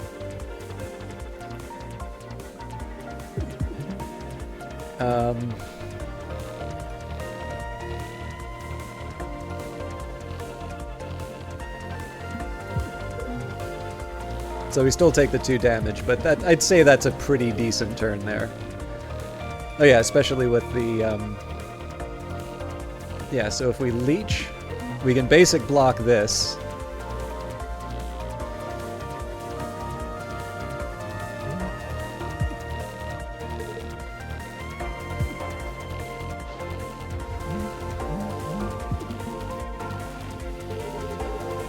From hell's heart! No, we're not doing that.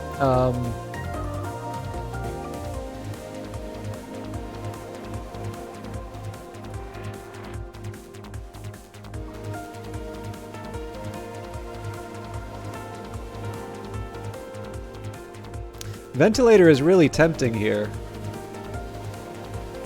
Let's do the lunge. Scoot.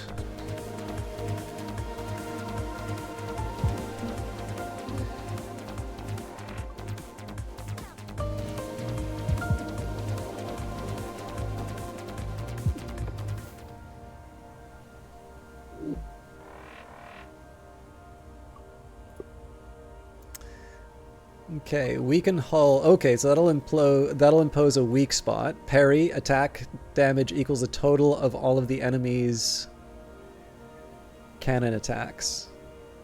So yeah, we'll do a parry there. Okay, dirty engines. Nope. Flywheel. Every 10th time you draw a card, gain 1 energy. And high frequency intercom. Draw +2 cards every turn. You are offered 1 less card in the post-battle card rewards. You may no longer skip any card wars. We're doing it.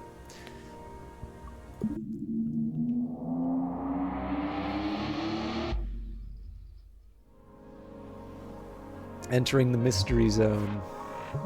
I always keep getting surprised when it immediately starts with combat. I think it is a great feature, but it definitely throws me for a loop every time it happens. Okay, I'm tempted to draw shot first.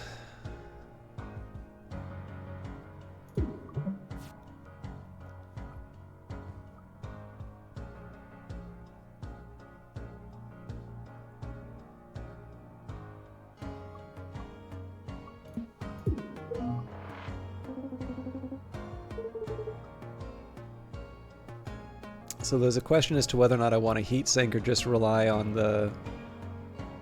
Yeah, I think I will. Boom! Haha! Okay. Overpower is good.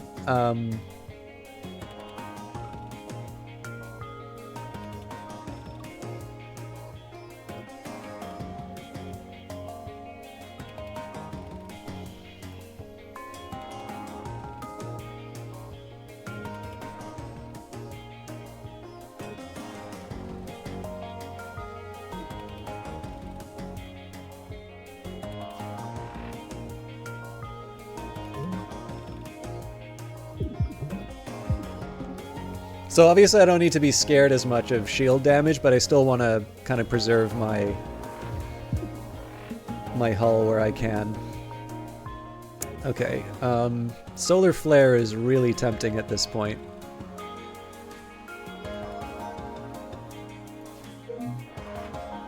So I figure a basic dodge is a no-brainer. Well, now let's hit him in the face. So basic shots. and Flashpoint because we're taking advantage of the last of the overpower. So now we just need to do 3 damage here, so that's an easy seer, and we call it a day.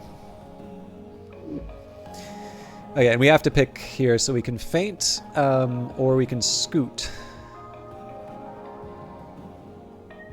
I feel like I have a lot more right moves than left, so let's do the feint. Okay. I'm thinking something like this. Getting a hail from a research vessel. Hail! Are you available for a brief test of the great Dr. Bjorn's latest invention, the Duplatron? This might sting a bit. So we can duplicate a card in your deck, duplicate a card in your deck 4 times. I've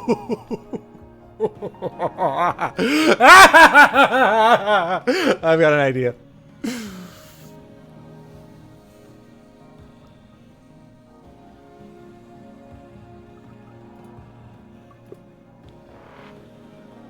Oh!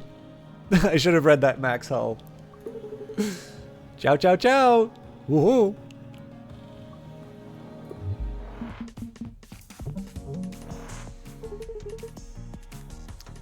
Okay.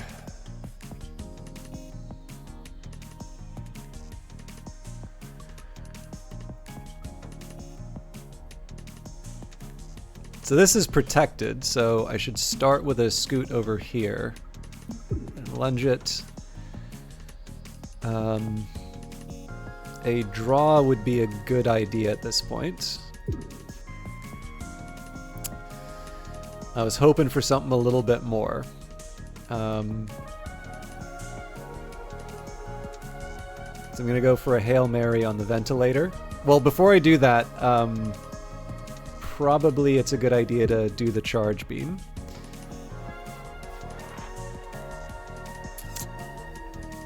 Yeah, that didn't turn out. So I was hoping for some kind of concussion. That didn't materialize. I'm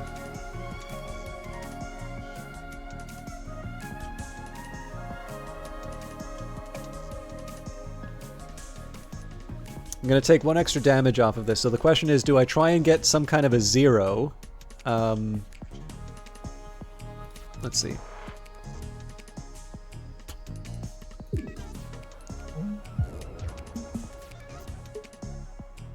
Okay. Leech is looking really tempting here.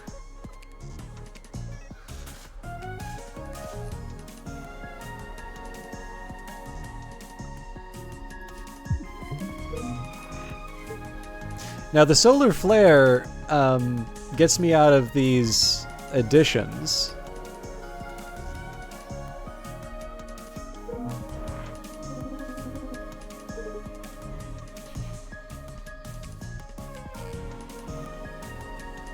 I gotta decide whether and how I feel about moving.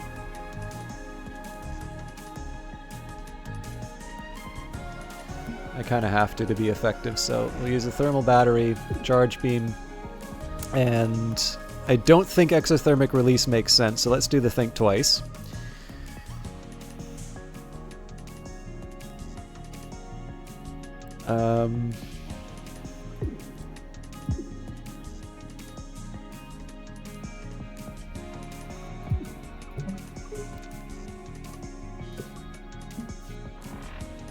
Okay.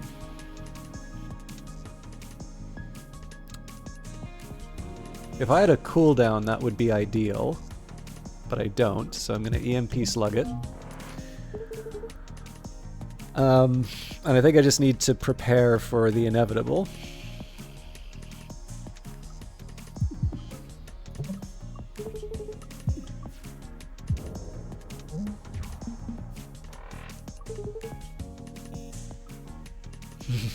So yeah, the charge beams of the overpowers what's making this fun.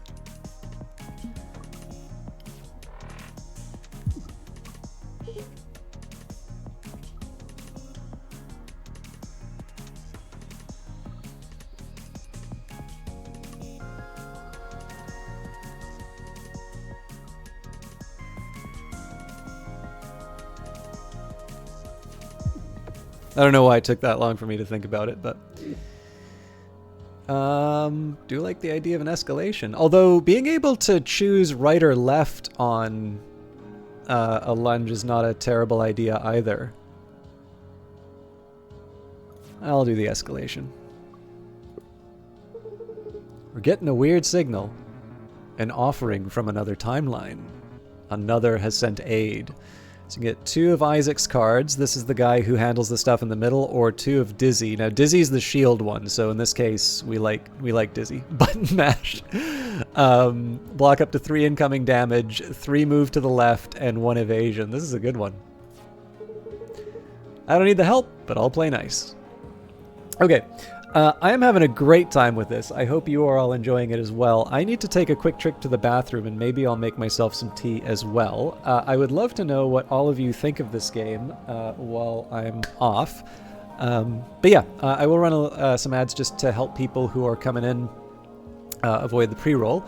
But it shouldn't be too long, so I will see you all in a little bit. If you've been here from the beginning, I encourage you to get up, have a stretch, get a glass of water, and otherwise take care of yourself.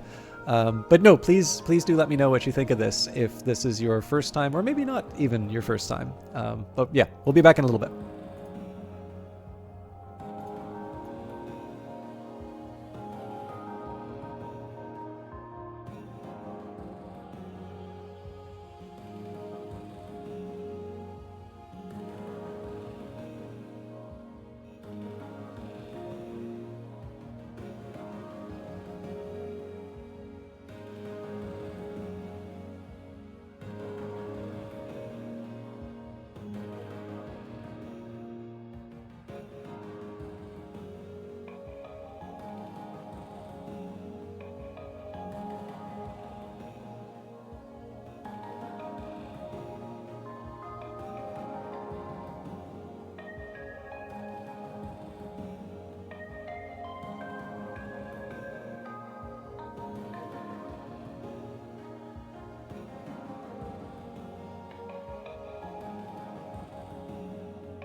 All right, thank you everybody for your patience. I know that was a little longer than I was anticipating, but kettles apparently don't boil if you watch them.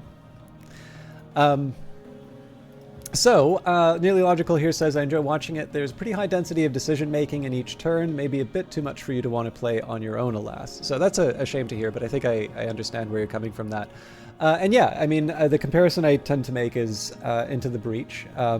I like what they're trying to apply. I like that they are trying to apply the roguelike deck builder to another genre, though it feels a bit more puzzle-like than others in the genre, a bit Into the Breach. And yeah, that's definitely my feeling on it as well. I mean, obviously, it's impossible to avoid comparison with Slay the Spire here, and I frankly don't think it's a bad thing that there is more games like Slay the Spire in there, because Slay the Spire is very good. Although, again, I've only ever played it once, because I was just so good at it, and I beat it the first time, that there was no need to play it a further time. I had already defeated it. I had already shown my dominance. But you know, there's meaningful difference. So, like, you know, Slay the Spire does give you the advanced knowledge of what the enemy is going to do, but it doesn't have the deck building element in terms of picking your different crew members. Hey, Selphia, it's wonderful to see you. Folks, I don't think I get a chance as often to shout out Selphia, and this because they had been... Well, I knew Selphia through Dendrian as a chatter, and a very tolerant one of my nonsense. But it was only later when I realized... realized that Selphia is an Australian broadcaster, so she does My Time at Sandrock quite a bit. I feel like I have seen you do at least one other game, but I don't recall immediately. The emotes that you see in here are of their cat, so that is a feature of a number of streams that I think people like that have been hosted from here. So Kilgore Trout has Armcat, and I have a feeling that cats are a little bit popular on the internet, so I don't know, some of you may find that worthwhile. But beyond the fact that everybody loves everything from Australia, up to and including Rupert Murdoch and Mel Gibson, they're just a very fun person to hang around with, whether it is on their broadcast or on or inside of a chat. So it says, many games, Sandrock lately, yeah, and you are lurking at work today. Well, as you know, I don't take attendance. Maybe you don't know. If you are here because you thought I took attendance, I am very happy to have your view, but it will not be enforced. But I am delighted that you are stopping by. I'm delighted that I get a chance to talk about your stuff. Oh, actually, one other thing I will say as well. I got a chance to watch Sophia play... My Time at Sandrock with Dendrian. Now, I had never heard of My Time at Sandrock, but apparently everyone else in the world had. But seeing Dendrian play co-op, and particularly play co-op with a broadcaster like Sophia, that was really, really enjoyable. It was just a completely new dimension to Dendrian's stream, and of course your own. But there was something that I had never really seen before. The two of you have very good rapport. Well, it was the three of you, but I think the two of you in particular had a good rapport, and I very much enjoyed that. So again, I'm sure a lot of you noticed that I take the time on the shoutouts, and one of the reasons for that is that the rhetoric of Twitch, at least when I kind of got started on it, is that everything is the best ever, right? And of course, when everything is the best, nothing is the best. So as much as I can, I like to try and give people reasons for checking things. But I mean, Dendrian still had like his mute and his interaction. So like for me, I actually thought it was a pretty good balance. I don't know what your perceptions might have been, but on my side, it was actually I thought it worked very well. But yeah. Again, part of this is just how I kind of came up through Twitch, and I feel that there's a little bit of a benefit in terms of pushing back against, hey, they watch my channel, so of course you should follow them. Followers are free, guys. It's like, no, they are worth more than just saying it costs you nothing to follow them, so do it, right? I would say that Selphia is worth at least 5 cents, provided that they are in a different currency that is worth less than your current currency. The high praise coming from me because you know I watch every dollar and cent. Actually, no, I just play a game with an absolutely preposterous currency system based on pence. And I mean, don't get me wrong. Like the followers are free sentiment is absolutely fine. It is great to see people supporting in whatever form. However, I am conscious of the fact that people have a lot of small streams that they watch and that they like, and that if everybody is showing that support, which I think is good, and I would not want to see it any other way, but I am aware of the fact that I need to, that I want to. I'm aware of the fact that, there is something that needs to be cut through. So I take the time because these are people that I think are worth the time. Sometimes, this backfires and I wind up talking up people who wind up not being all that generous. I have a couple of specific examples I'm thinking of here. But I mean, in the end, the only way of handling that is that you can't let the people who wind up not being worth your effort ruin it for the other people. But I like taking this time because these really are people who I think are worth it. On top of that, they also tend to stream outside of hours that I do, although I'm sometimes a little bit late for stream because I am enjoying Kite's broadcast, which I think gives you a nice indication in terms of how much I think he is worth it. But again, these are definitely people who I think it is worth taking the time, and I think it is worth giving you a reason for watching them. Sometimes those reasons will be silly, sometimes those reasons may not speak to you, but please do note that these are people who I do think are worth your time. And so it's not just that they are the best available, but it is in fact someone who I want to take the time and see do well. So there's a few names that you've seen in here now. We've got Selphia, we've got Kite260, who are direct streamers that I know. Please let me know if I'm missing anyone, but I will also mention that Nearly Logical I saw in Sweeps the Pillow Clean's channel, and in fact Sweeps the Pillow Clean, I can do a proper Twitch shout out on that one. Sweeps the Pillow Clean was very kind in inviting me to her own channel to do a reading of some short stories. And I did my best. Sweeps the Pillow Queen. Sweeps the Pillow Queen. Sweeps the Pillow Clean is a very charismatic streamer with a lot of talent in terms of delivery, both like voice delivery, but also things like singing and things like that. So it's a little nerve-wracking just because I'm not sure that I could hold my own. But I figured that I'll let Nearly Logical be Sweeps' proxy. All right, let's go. I filibustered the unusually strong enemy encounter. Let's go for it here. Oh no! We can afford to get hit more often, All right, this one is like, if we weren't so close to the final boss, I would be tempted to just like end this with a big heavy hit. But let's I don't have anything that will draw, so we'll multi-shot. Yep, there we go. This will wind up doing a whole bunch of damage, so...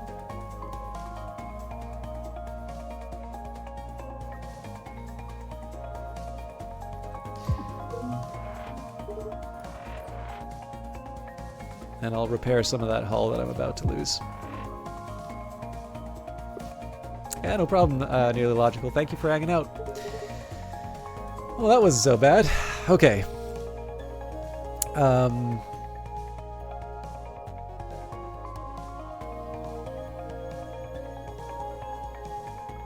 Do the charge beam for free. I'm tempted to just solar flare this. Although that brings me up to 4.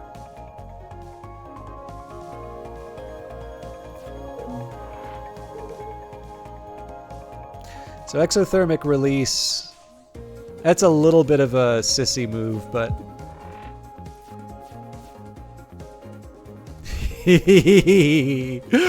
Oh god, I am going to cause myself some troubles with that one. Alright. So we'll overpower, we'll charge beam. That's not, like, gonna really move the needle, but we should get a couple of good turns of this. Okay. If I can stun, that would be great.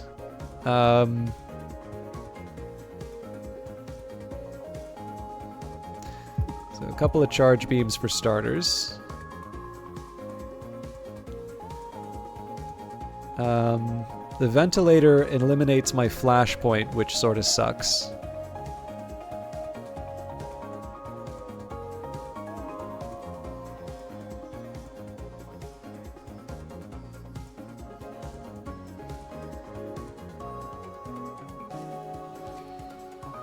Let's try it. Oh, I got rid of my flashpoint. Okay.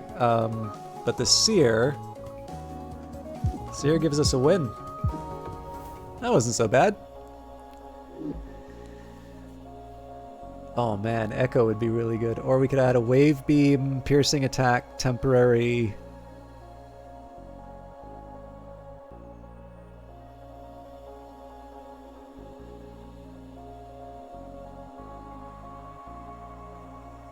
Yeah, let's go for this. So shield memory, your shield lasts between combats, prep batteries, gain 1 extra energy on the first turn, ricochet paddle, when you shoot an incoming missile, turn it around instead of destroying it. Let's do prep batteries. And premeditation, at the start of the combat, gain a glissade, move right, retain, ooh. Or an ion converter, if you end your turn with more than 0 energy, gain a shield. Oh man. I think we'll do premeditation. Hail and well met, traveler. Verily. Can I get you anything? I think we'll do another upgrade.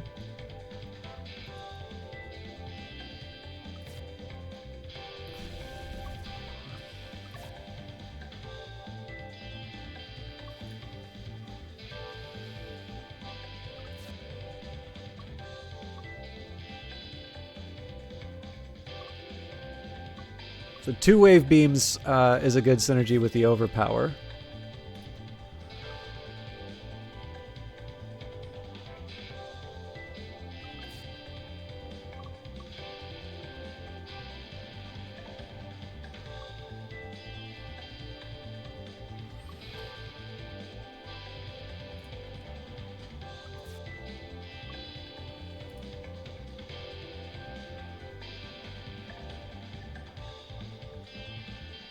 Honestly, being able to churn through the deck is a really powerful ability. The Rusting Colossus. I'm activating the reserve battery. Okay, we're not ready for it from Hell's Heart. I wanna use that so bad. So funny thing is, I could do a button mash and then lunge back.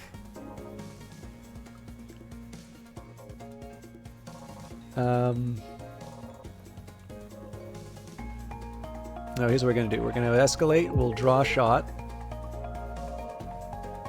Overpower. Charge.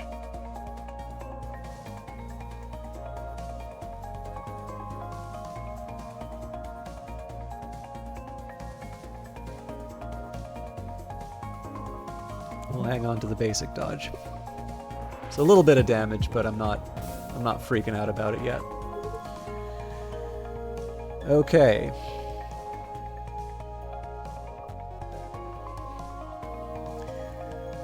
How much damage this thing got? 39. So like the parry is tempting, but this thing's damage is probably going to be growing over time.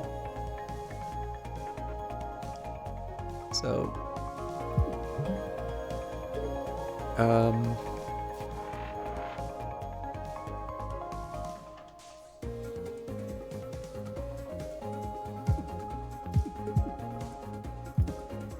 so much damage. Oh, it's at 12. Oh, we're so close to taking this thing out.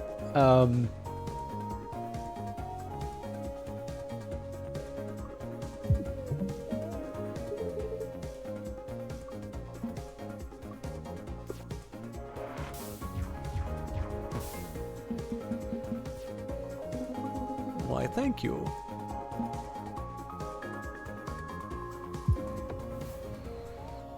That was a very good run against that Rusting Colossus. Okay, Hot Compress. Heal in exchange for some heat. Or another EMP slug. I think we should go for the EMP slug here. So, Cockpit Lock-On. All enemy cockpits start with weak. Energy Refund or Nanofiber Hull.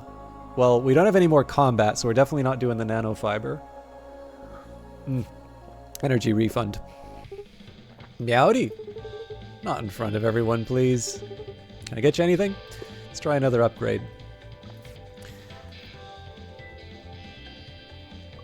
Again, I want to churn through the deck as much as possible, so the draw shot is tempting. Overpower.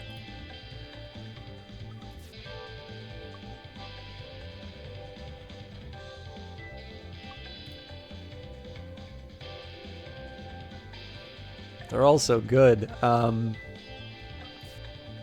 So I get one extra card from draw shot. Multi-shot A, depending on the escalate that I have, could actually be devastating.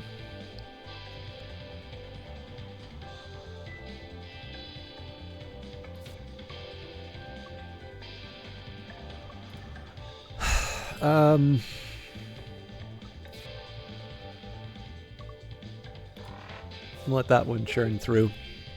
Wow, cool. All right, final boss. You are way too eager to get aboard the Cobalt. Don't you feel it calling out to you? Maybe a little, yeah.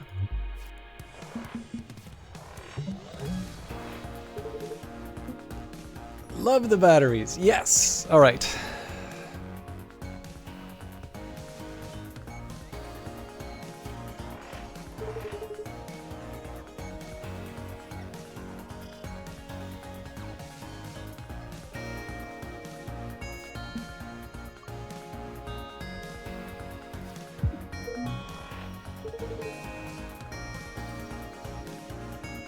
I should have seared, but... okay, that was a bit of a waste, but...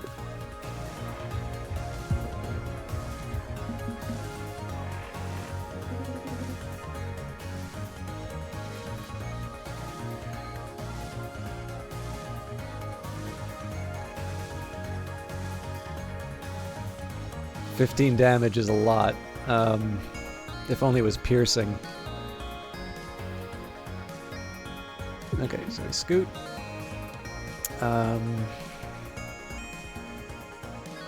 So the plan for that was the EMP, but then I can't do the parry after. This is just one more damage though, so let's start with a draw shot.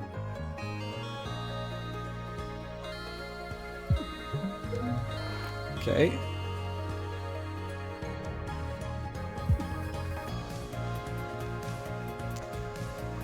Now, basic shot's not bad, but let's try... Yep. So we want to pile on these charge beams as much as we possibly can.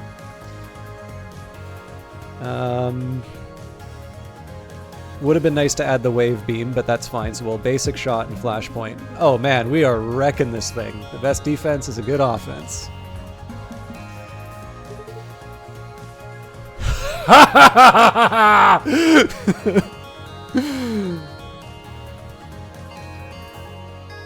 Anybody read Moby Dick?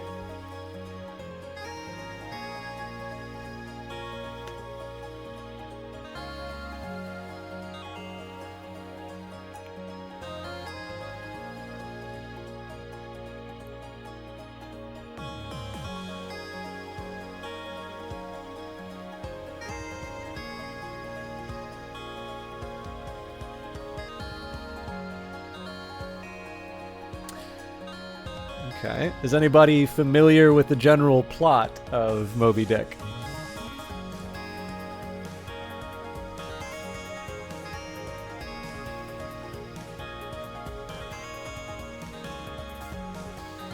Okay.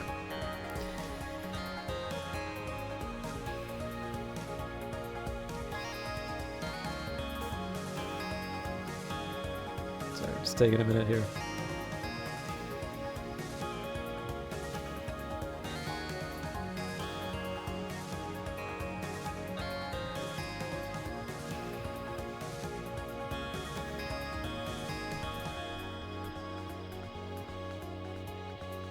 So this is the third day of the chase.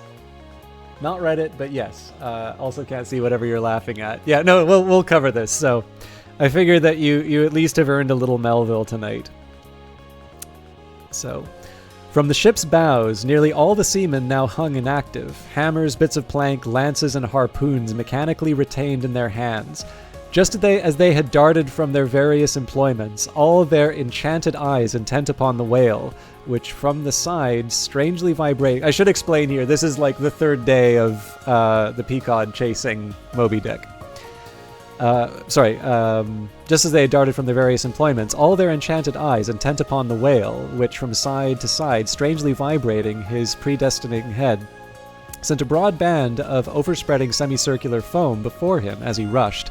Retribution, swift vengeance, eternal malice were in his whole aspect, and spite of all that mortal men could do, the solid white buttress of his forehead smote the ship's starboard bow, till men and timbers reeled. Some fell flat upon their faces, like dislodged trucks. The heads of the harpooners aloft shook on their bull-like necks. Through the breach they heard the waters pour, as mountain torrents down a flume. "The ship! The hearse! The second hearse!" cried Ahab from the boat. Its wood could only be American. Diving beneath the settling ship, the whale ran quivering along its keel, but turning under water swiftly shot to the surface again, far off the other bow, but within a few yards of Ahab's boat, where, for a time, he lay quiescent. "I turn my body from the sun. What ho, Tashtigo! Let me hear thy hammer.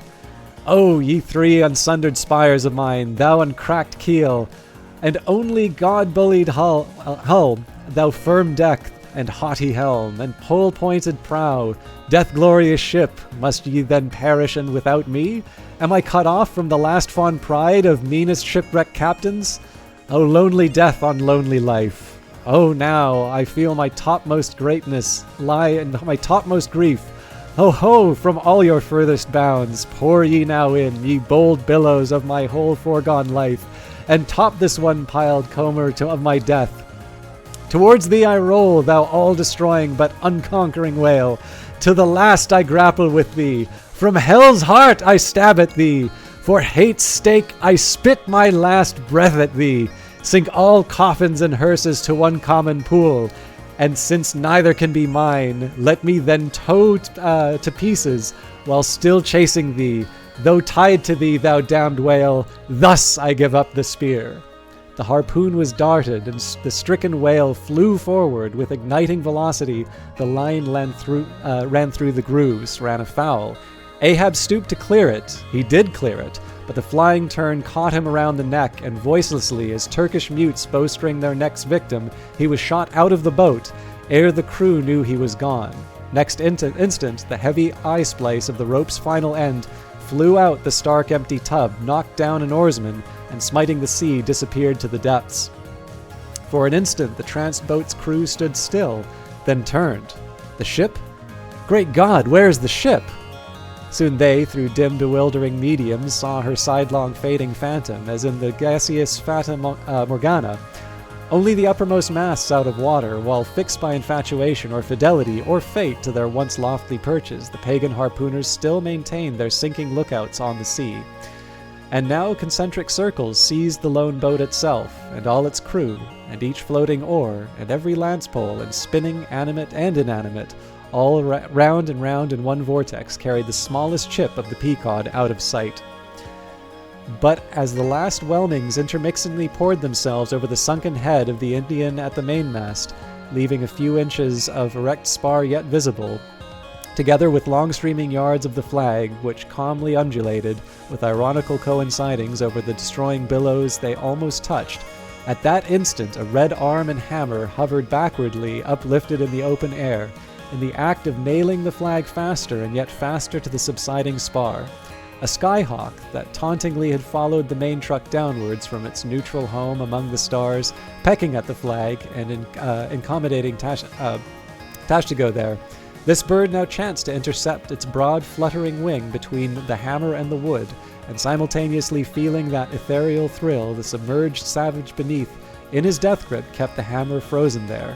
And so the bird of heaven, with archangelic shrieks, and his imperial beak thrust upwards, and his whole captive form folded in the flag of Ahab, went down with his ship, which, like Satan, would not sink to hell till she had dragged a living part of heaven along with her, and helmeted herself with it.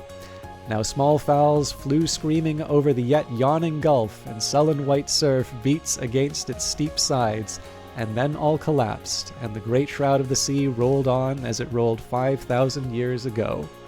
So, from Hell's Heart, lose all but one hull, attack damage equal to your missing hull. It's got exactly 13 left. What a way to go, right? Just like Ahab. You are growing stronger. Who shall it be this time?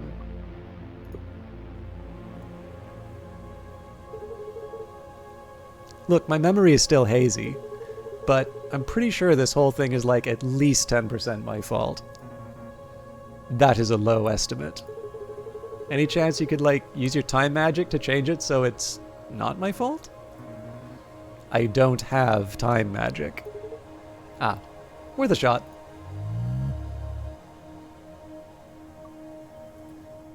T plus 39 seconds. Hello?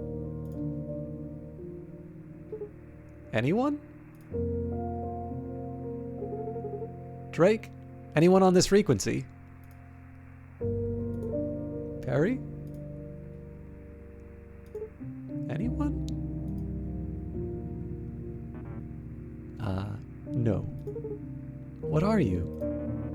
You are not supposed to be here. No kidding, what's going on? What did I do? You shattered the crystal. And you yourself have been shattered. What are you talking about? Listen carefully. That's not my strong suit, but I'll do my best. You have a piece of me. Huh? This chunk of crystal? It is your only tether to this reality. Do not lose it. Okay.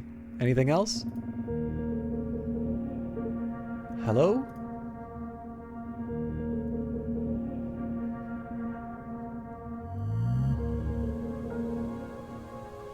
So part of this game, you get to see through the memories. We'll do the whole story of Riggs at this point. So T minus 124 days. Cobalt STC, this is G72 or Artemis requesting permission to dock. Copy G72 Artemis, state your cargo and passenger roster. Cargo sheet lists 30 tons of water, 10 tons of rations, and 2 tons of science equipment. Copy, proceed to docking port 5. Please sign here, here, and here. Who are you? What happened to the last delivery pilot? I'm Riggs. I just started today. The last pilot got spooked by some pirates along the route, so he quit. So they installed a cannon on the Artemis and hired me. And you know how to handle yourself in combat? I do, yeah. Good. You'll be pilot for our regular deliveries from here on out. Unless I get blown up. Memory 2, T minus 98 days. Yep, put that crate over there. You got it, bud. What's all this stuff for, anyways? We're not allowed to talk about it with you. Shouldn't even be this far into the ship. Well, I'm honored to have finally earned your trust. You haven't. Ah. But no one else is certified to drive this forklift. Got it. Alright, that's done. Better get headed back. Launch request denied. Huh? Dizzy's making tacos tonight. Stay a few hours. Okay. And then we just did memory 3. So we should probably bring Dizzy back at some point. Okay, so it took me 90 minutes to do, 77 combat turns, 32 hull damage taken. For those of you that want to follow through on the seed, 89141113. We're on the Artemis, hard difficulty, and I leave it to you to figure out the deck. That was really fun, though. I'm very, very happy that I got to do the coup de grace with Hell's Heart. You probably didn't need to listen to Moby Dick, but it's a really, really good book. Max, a hacker. His cards enhance and exhaust other cards, and gamble with hand position.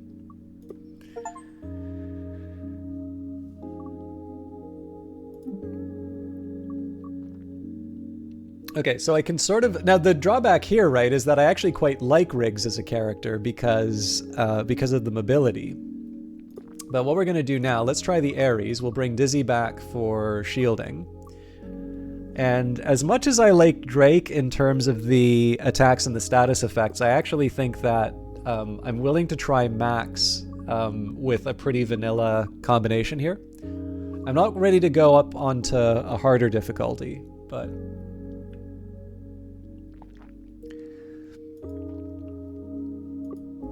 Ooh, we're 8 away from a new ship.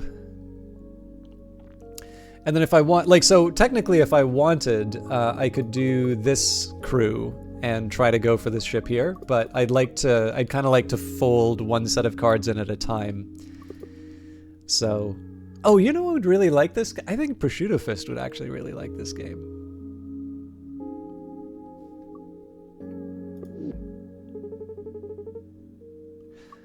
System time corrupted. Please select a boot option. So I am definitely tempting fate with the time here, but I am sure you all won't mind another round of Cobalt Core. You can tell I really like this game.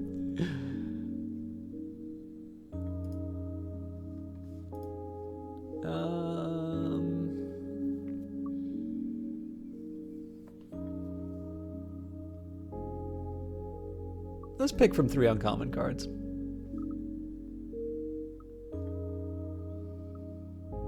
So root access, rightmost card gains retain for the rest of the combat. Enrage, add 1 damage to all attacks. Okay, the status will be applied to the enemy wherever they are. Oh man, that's interesting. So we completely stun them on the 1 turn, but it makes them more powerful. I can definitely see that. Like, it's a situational thing, but... No, I think I'm going to do root access. Okay, gang, rise and shine. Computer, snooze. Hey, I'm not an alarm clock! Does anyone have the admin password to the ship computer? My name is Cat. You should remember. You created me. Oh yeah. Also, where am I? Time loop. Ah. Why do I have fingerless gloves? Oh, that's right. I'm a cool hacker guy. Proximity sensor tripped. Okay, so yeah, so I get one of the interesting things here is that I've removed Riggs, who's good about mobility. So the expectation here is that I don't need to worry about mobility because I'm going to be oh, I think I screwed up. So if if toggle cannon's always on the right, then root access is useless to me. But yeah, so what I get to do here is I get to, wait, what?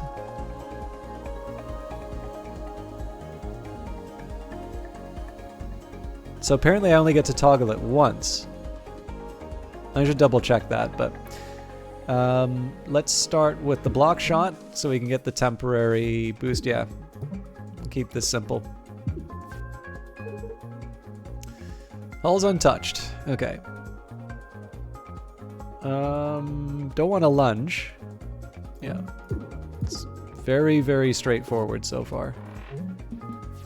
Okay, so now I want to be careful about the damage that I take. So toggling cannon is a good idea here.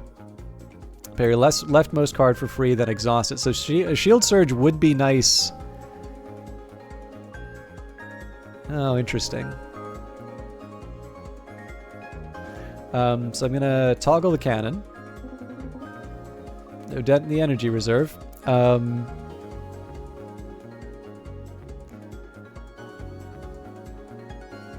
I'll multi-shot.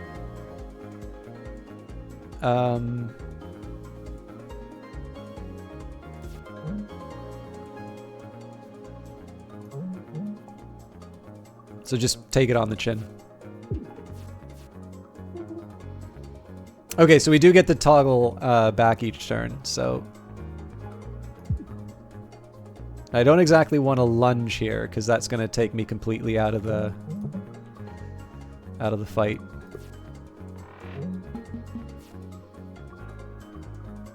Okay, so this would be a time when I use the cannon.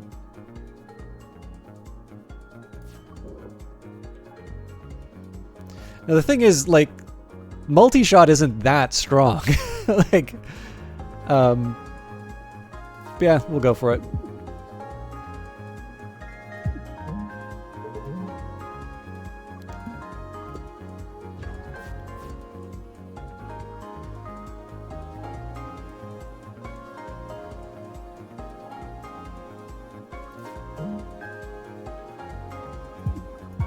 It's really not worth it. Okay, yeah,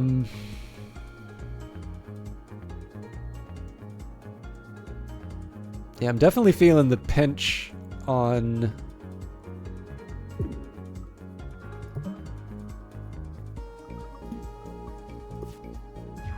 useful cards. Like, we're just not putting out that much damage right now.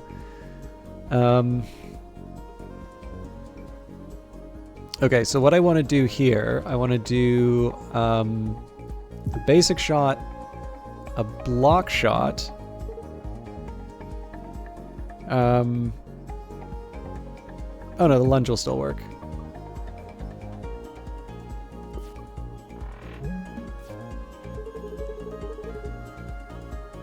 Hey, did you know these command terminals have solitaire on them?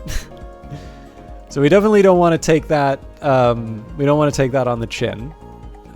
So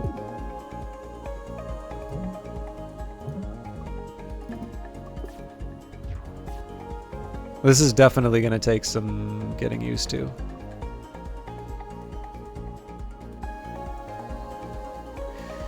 So I can't flip around the lunge. So in this case, I'm going to pass over. Oh dear. So best we can do is hit him on the... Oh wow, I'm in deep trouble. So we're gonna take hull damage no matter what.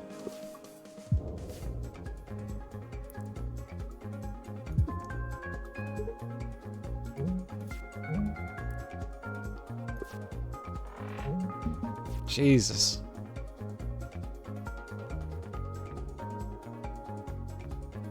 So I want to do damage, but the problem is that the lunge puts me in the jackpot.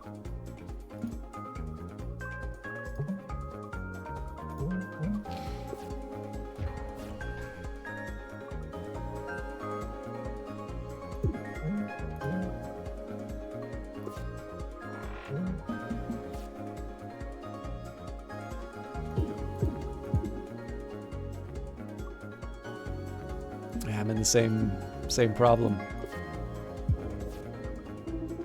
Nearly time to this. Yeah, man, we're oh no! I screwed it up.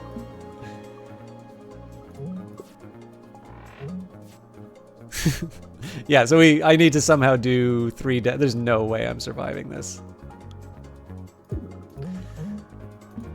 Oh, never mind.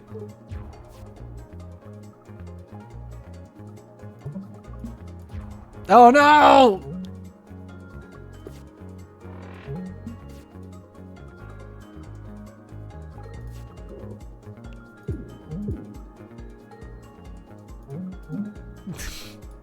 We're done. That was a disaster. Yeah, so that's really interesting to see how weak the ship is when we bring Max on.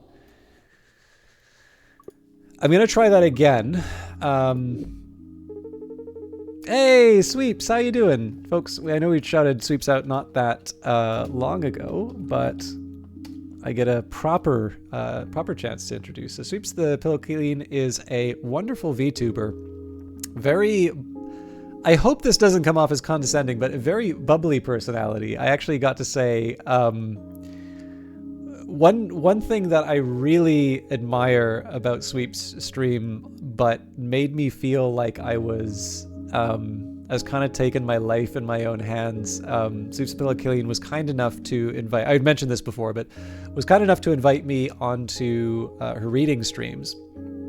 And for those of you who I know, like, we've done Animal Farm, we've done 1984. Does anybody want to hear the Orwell T essay again? I'm actually very tempted. Who here has not heard the Orwell tea essay? It's not that long. But yes, for those of you that do like the reading stuff that I do. Okay, we're going to just chatting for a little bit. Don't for those of you that look Cobalt Core, don't worry. We'll be back, but this is something that I know there's been a bit of a changing of the guard, so some of you've had to hear this like 5 or 6 times. But I want more people to appreciate the Orwell tea essay. But no, Sweeps the Pillow Clean has, so like, first of all, is just a very gifted entertainer. I think they're one of the broadcasters I've seen who does the VTube style very well. I actually quite like the avatar that they have, because to a certain extent it is, I don't want to say it's minimalist, but definitely it is very expressive while not really drawing too much attention away from the game, which I think is actually very hard to do in some of those cases. But again, it really does feel that Sweeps is it feels like Sweeps is a kind of a born entertainer, and they will do everything from singing to reading to, all sorts of things. So, I am delighted to have an opportunity to read, and particularly to be a guest on someone's channel. And I am pleased to say that I also got a chance to just chat with Sweeps about, things that don't always come up on stream. And she's every bit as intelligent and charismatic as she is on stream. But you have to appreciate that when you are a guest on someone who is that multi-talented, it can also be a little nerve-wracking. Now, it is a wonderful community there, and Sweeps is someone who's very reassuring. So I am pleased to announce that I did not sufficiently drag down the content to disappoint everyone. And of course, I was made to feel very comfortable there. And of course, I feel very comfortable as a viewer. But again, another person who I very strongly recommend, and it was a pleasure to be able to share that channel, and if nothing else, somebody who does Book of Hours very well. So I believe that is how I originally found Sweeps the Pillow Clean. Also, I'm very happy that Sweeps liked my Cat Came Back Secret Histories film criticism. So, anyways, I'm going to find the Orwell tea essay.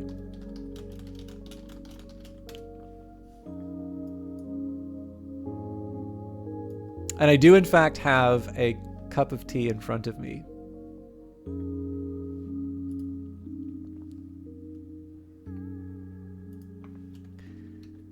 So for those of you that would like to follow along, here's the Orwell Foundation, copy of the nice cup of tea. Perhaps the readers among you will share this among your own chats. Sophia, actually, you know what? Let's get the...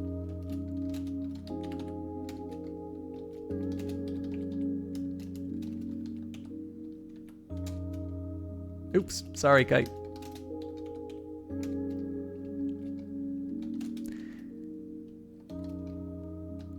All right. So this is my version of the ice bucket challenge. I'm not going to expect you to pour a cup of hot tea over your head, but I am going to expect you to share George Orwell's tea essay with your channel. A nice cup of tea. If you look up tea in the first cookery book that comes to hand, you will probably find that it is unmentioned, or, at most, you will find a few lines of sketchy instructions which give no ruling on several of the most important points. This is curious, not only because tea is one of the mainstays of civilization in this country, as well as in Erie, Australia, and New Zealand, but because the best manner of making it is the subject of violent disputes. When I look through my own recipe for the perfect cup of tea, I find no fewer than 11 outstanding points. On perhaps 2 of them there would be pretty general agreement, but at least 4 others are acutely controversial. Here are my own 11 rules, every one of which I regard as golden. First of all, one should use Indian or Ceylonese tea. China tea has its virtues, which are not to be despised nowadays. It is economical, and one can drink it without milk, but there is not much stimulation in it. One does not feel wiser, braver, or more optimistic after drinking it. Anyone who has used that comforting phrase, "a nice cup of tea," invariably means Indian tea. Secondly, tea should be made in small quantities, that is, in a teapot. Tea out of an urn is always tasteless, while army tea made in a cauldron tastes like grease and whitewash. The teapot should be made of china or earthenware. Silver or Britannia-ware teapots produce inferior tea, and enamel pots are worse, though curiously enough a pewter teapot, a rarity nowadays, is not so bad. Thirdly, the pot should be warmed beforehand. This is better done by placing it on the hob than by the usual method of swilling it out with hot water. Fourthly, the tea should be strong. For a pot holding a quart, if you are going to fill it nearly to the brim, 6 teaspoons would be about right. In a time of rationing, this is not an idea that can be realized on every day of the week, but I maintain that 1 strong cup of tea is better than 20 weak ones. All true tea lovers not only like their tea strong, but like it a little stronger with each year that passes, a fact which is recognized in the extra ration issued to old age pensioners. Fifthly, the tea should be put straight into the pot, no strainers, muslin bags, or other devices to imprison the tea. In some countries, teapots are fitted with little dangling baskets under the spout to catch the stray leaves, which are supposed to be harmful. Actually, one can swallow tea leaves in considerable quantities without ill effect, and if the tea is not loose in the pot, it never infuses properly. Sixthly, one should take the teapot to the kettle and not the other way around. The water should actually be boiling at the moment of impact, which means that one should keep it on the flame while one pours. Some people add that one should only use water that has been freshly brought to the boil, but I have never noticed that it makes any difference. Seventhly, after making the tea, one should stir it, or, better, give the pot a good shake, afterwards allowing the leaves to settle.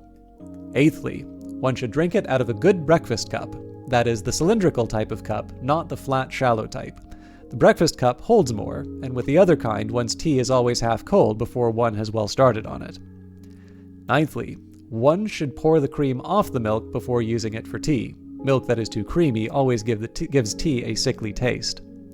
Tenthly, one should pour tea into the cup first. That is one of the most controversial points of all. Indeed, every family in Britain, there are probably 2 schools of thought on the subject. The milk first school can bring forward some fairly strong arguments, but I maintain that my own argument is unanswerable. That is, by putting tea in first and stirring as one pours, one can exactly regulate the amount of milk, whereas one is liable to put in too much milk if one does it the other way around. Lastly, tea, unless one is drinking it in the Russian style, should be drunk without sugar. I know very well that I am in the minority here, but still, how can you call yourself a true tea lover if you destroy the flavor of your tea by putting sugar in it? It would be equally reasonable to put in pepper or salt. Tea is meant to be bitter, just as beer is meant to be bitter. If you sweeten it, you are no longer tasting the tea, but you are merely tasting the sugar. You could always make a very similar drink by dissolving sugar in plain hot water. Some people would answer that they don't like tea in itself, and that they only drink it in order to be warmed and stimulated, and that they need sugar to take the taste away. To those misguided people, I would say, try drinking tea without sugar for, say, a fortnight, and it's very unlikely that you will ever want to ruin your tea by sweetening it again. These are not the only controversial points to arise in connection with tea drinking, but they are sufficient to show how subtilized the whole business has become. There is also the mysterious social etiquette surrounding the teapot. Why is it considered vulgar to drink out of your saucer, for instance? And much might be written about the subsidiary uses of tea leaves, such as telling fortunes, predicting the arrival of visitors, feeding rabbits, healing burns, and sweeping the carpet. It is worth paying attention to such details as warming the pot and using water that is really boiling so as to make quite sure of wringing out one's own ration of the 20 good strong cups that 2 ounces, properly handled, ought to represent. The Evening Standard, 12th of January, 1946.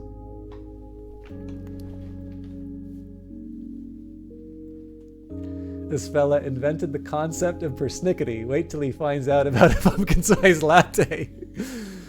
I feel the same about most of the people that drink coffee. So yeah, the fun thing about this is it is worth remembering 1946, right? So this is just shortly after we've got when he's talking about the rationing. This is all about the Second World War, right? But I am amused. I think the one take that I've heard on this that was fun was somebody saying Orwell gatekeeping tea.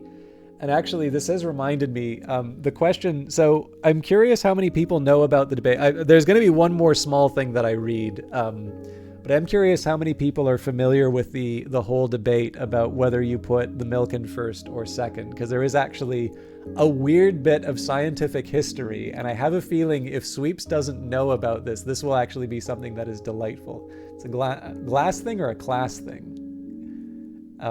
Because I've actually heard both. But Kite, what anybody who has meant a nice cup of tea inevitably means Indian tea. You do not feel braver, wiser, or more optimistic out of it. It's not, the green tea is not to be despised, but it's got to be Indian or Ceylonese. Yeah, that was one that I heard. Anyways, I'm going to be back in just a quick second because there is also a connection to the social sciences over this issue, which I feel like I should share now. So 1 second.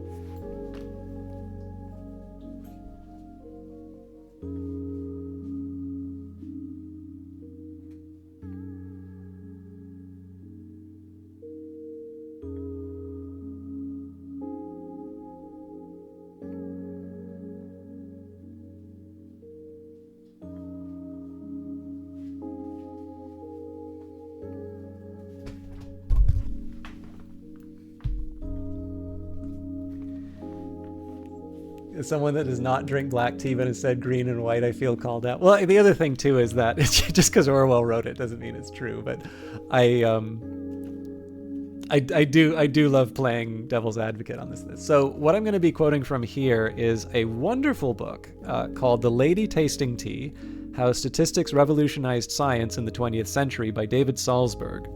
So any of you who are kind of interested in statistics, whether you are a practitioner or if you are just, interested, this is a very approachable book that actually gives you...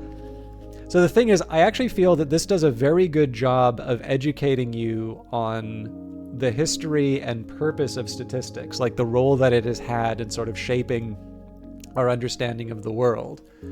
But it is not a statistics textbook. So you're not going to be sitting down. You're not going to see you're not going to see things like proofs of the Gauss-Markov theorem or something like that. It is definitely a good example of the type of popular science book that I kind of feel this is more of an old-fashioned thing. But I think most people are still familiar with Stephen Hawking's A Brief History of Time. Probably a more recent example of this would be Piketty's work, so Capital in the 21st Century, and I think he's got a new one, Capital and Ideology. And sometimes it's just fashionable to have these sciencey books, but also people do actually sometimes read them, and it's nice to have a very approachable introduction to these topics. So I will be clear, The Lady Tasting Tea is not necessarily going to teach you how to be a statistician. If you want to learn that, you would want to supplement this book either with a good textbook or maybe a good, online course. And I don't have any recommendations, but I do think there are some good lectures online in terms of how to understand these things. But if you're just interested in the world, and specifically in I will go so far as to say the rhetorical techniques that we use to convince people about the state of the world. Because the important thing to remember is that statistical significance is a tool to convince you, right? The author still needs to make the argument. Sometimes, usually you'll see people are trying to make a causal argument, and the fact that something is statistically significant does not mean that it is a causal relationship. Usually what is happening is you have this whole framework. You sort of agree to a set of, facts about the world, and then you go from there and you apply them to this other framework. And then at that point, you sort of say, okay, and so when we put all the evidence together, this is what we conclude. And so with that in mind, it is a book I like to recommend to people, even if you don't use statistics in your day-to-day life, because in the end, it just makes you literate as part of one of the tools that we use to convince each other about how the world works. So anyway, sorry, that's a really, really long introduction, but I do, where I can, I like to recommend this book to people. I actually bought an ebook of this because I'd misplaced my copy, and then I found the copy a month later. So Anyways, this is chapter 1 from The Lady Tasting Tea by David Salzberg. The Lady Tasting Tea. It was a summer afternoon in Cambridge, England, in the late 1920s. A group of university dons, their wives, and some guests were sitting around an outdoor table for afternoon tea. One of the women was insisting that the tea tasted different depending upon whether the tea was poured into the milk or whether the milk was poured into the tea. Scientific minds among the men scoffed at this sheer nonsense. What could be the difference? They could not conceive of any difference in the chemistry of the mixtures that could exist.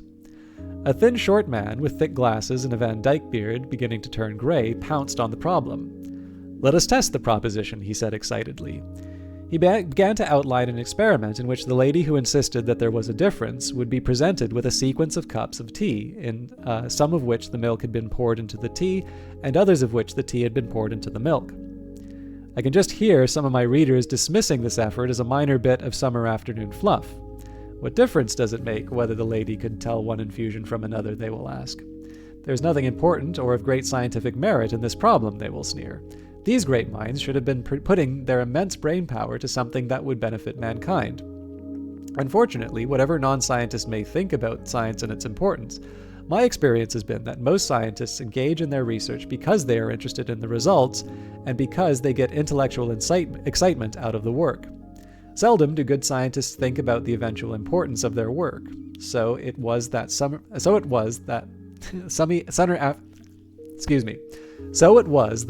summer afternoon in Cambridge. The lady might or might not have been correct about the tea infusion. The fun would be in finding a way to determine if she was right, and under the direction of the man with the Van Dyke beard, they began to discuss how they might make that determination. Enthusiastically, many of them joined in with him in setting up the experiment. Within a few minutes, they were pouring different patterns of infusion in a place where the lady could not see which cup was which. Then, with an air of finality, the man with the Van Dyke beard presented her with the first cup. She sipped for a minute and declared that it was the one where the milk had been poured into the tea. He noted her response without comment and presented her with the second cup. So what I'm going to do here is I'm going to skip over a few of the sections here because first of all, this is David Salzberg's book, so you should probably, read it on your own. But I do want to point out, right now, this is, again, the bit of summer afternoon fluff. So I will skip ahead to why this might be relevant. The design of experiments. And so it was in that summer afternoon in Cambridge. The man with the Van Dyke beard was Ronald Almer Fisher, who was in his late 30s at the time. He would later be knighted Sir Ronald Fisher. In 1935, he wrote a book entitled The Design of Experiments, and he described the experiment of the lady tasting tea in the second chapter of that book. In his book, Fisher discusses the lady and her belief as a hypothetical problem. He considers the various ways in which an experiment might be designed to determine if she could tell the difference. The problem in designing the experiment is that if she is given a single cup of tea, she has a 50% chance of guessing correctly which infusion was used, even if she cannot tell the difference. If she is given 2 cups of tea, she still might guess correctly. In fact, if she knew that the 2 cups of tea were each made with a different infusion, one guess could be completely right or completely wrong. Similarly, even if she could tell the difference, there is some chance that she might have made a mistake, that one of the cups was not mixed as well, or that the infusion was made when the tea was not hot enough. She might be presented with a series of 10 cups and correctly identify only 9 of them, even if she could tell the difference. In his book, Fisher discusses the various possible outcomes of such an experiment. He describes how to decide how many cups should be presented and in what order, and how much to tell the lady about the order of presentations. He works out the probabilities of different outcomes, depending upon whether the lady is or is not correct. Nowhere in this discussion does he indicate that such an experiment was ever run, nor does he describe the outcome of the actual experiment. The book on experimental design by Fisher was an important element in a revolution that swept through all the fields of science in the first half of the 20th century. Long before Fisher came on the scene, scientific experiments had been performed for hundreds of years. In the later part of the 16th century, the English physician William Harvey experimented with animals, blocking the flow of blood in different veins and arteries, trying to trace the circulation of blood as it flowed from the heart to the lungs, back to the heart, out to the body, and back into the heart again. Fisher did not discover experimentation as a means of increasing knowledge. Until Fisher, experiments were idiosyncratic to each scientist. Good scientists would be able to construct experiments that produce new knowledge. Lesser scientists would often engage in, quote, experimentation, unquote, that accumulated much data but was useless for increasing knowledge. An example of this can be seen in the many inconclusive attempts that were made during the late 19th century to measure the speed of light. It was not until the American physicist Albert Michelson constructed a highly sophisticated series of experiments with light and mirrors that the good first estimates were made. I'm going to skip ahead. It talks a little bit about Fisher and all of that, but I think we kind of get the idea here, right? That whereas the design of experiments was inspired partly by this bit of afternoon fun, but I think a number of you are probably have a few questions. So let me skip to the end of the chapter. In his book, The Design of Experiments, Fisher provided a few examples of good experimental designs and derived general rules for good designs. However, the mathematics involved in Fisher's methods were very complicated, and most scientists were unable to generate their own designs unless they followed the pattern of one of the designs Fisher derived in his book. Agricultural scientists recognized the great value of Fisher's work on experimental design, and Fisherian methods were soon dominating schools of agriculture in most of the English-speaking world. Taking off from Fisher's initial work, an entire body of scientific literature has developed to describe different experimental designs. These designs have been applied to fields other than agriculture, including medicine, chemistry, and industrial quality control. In many cases, the mathematics involved are deep and complicated, but for the moment, let us stop with the idea that the scientist cannot just go off and experiment. It takes some long and careful thought, and often a strong dose of difficult mathematics. And the lady tasting tea, what happened to her? Fisher does not describe the outcome of the experiment that sunny afternoon in Cambridge, but Professor Smith told me that the lady identified every single one of the cups correctly. Unfortunately, the book doesn't say whether or not which one is better. So let me just take a quick second here. But Kate says, I heard when you pour the milk in first, it blends better. I heard that if you pour the tea or the coffee in first, then the milk can curdle. Honestly, don't know, and I don't drink coffee, and I've never added milk to tea.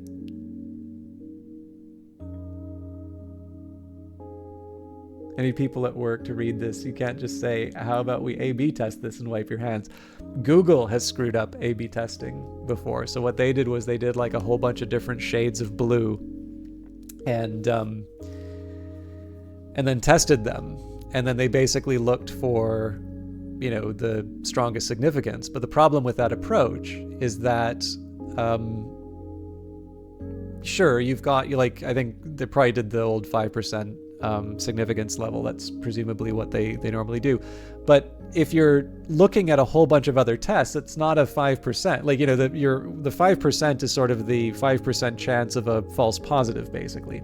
I probably should be calling them type 1 and type 2 errors, but I'm going to try and at least pretend that there are real people in the in the chat who do not care about the specialized terminology. So, right, if you've got 100 tests, you would expect that 5 of them would come back as significant just because that's sort of the level of error that you're willing to do. And again, it's a trade-off, right? You can say, okay, we want to minimize a false positive as much as possible, but then the danger is that what is happening is that there is an effect that really does exist, and you are failing to identify it because your requirements are too oh, really? The Google one is part of is a standard, because I actually just found this out differently. I just kind of found this out through conversation. But yeah, no. Essentially, the problem is that because you're testing so many, it's not a 5% chance anymore. They actually had a very high likelihood of finding of finding a false positive. So there are corrections for that. My preference is the Holm-Bonferroni. Most people just only use the Bonferroni, but you can actually improve the Bonferroni using a method from Holm, hence the name Holm-Bonferroni. And it doesn't make, the Bonferroni is more restrictive than it needs to be. Holm actually demonstrated a way that you can actually preserve a little bit more. But there you have it. Research yields. When the milk heats unevenly, it makes proteins, I do not know how to pronounce that, but denature. This only makes the milk lose its flavor. It is also the culprit for the sticky skin that can form on top of a cuppa. Brewing your tea in a pot and then adding it to cold milk works to prevent this. Denature. Okay, thank you. Oh, denature. Yeah, of course, sorry. There is also, incidentally, this is from the Orwell Foundation anyway, but there is actually an ISO standard for tea as well.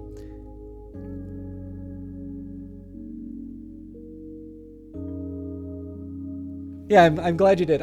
I don't know how much you care about, like, so, you know, my, a lot of my profs at UBC, got into econ because they really wanted to sort of understand labor and, you know, and make life better for people. And they're very, very good at the, you know, at the quantitative stuff, but they're not all like hardcore econometricians. It is a tool for accomplishing the thing that they want to do. So with that in mind, like every time I run into a social scientist, I don't immediately throw the lady tasting tea at them and say, "You'll love this," right? You know, everybody's kind of got their, you know, their interest in terms of, you know, in terms of quantitative methods. But like I said, The Lady Tasting Tea is a very readable book. I enjoyed it quite a bit. I'm going through it again, actually, and it's I just kind of feel that picking up little anecdotes like this, particularly in light of the Orwell tea essay, it's kind of fun to share.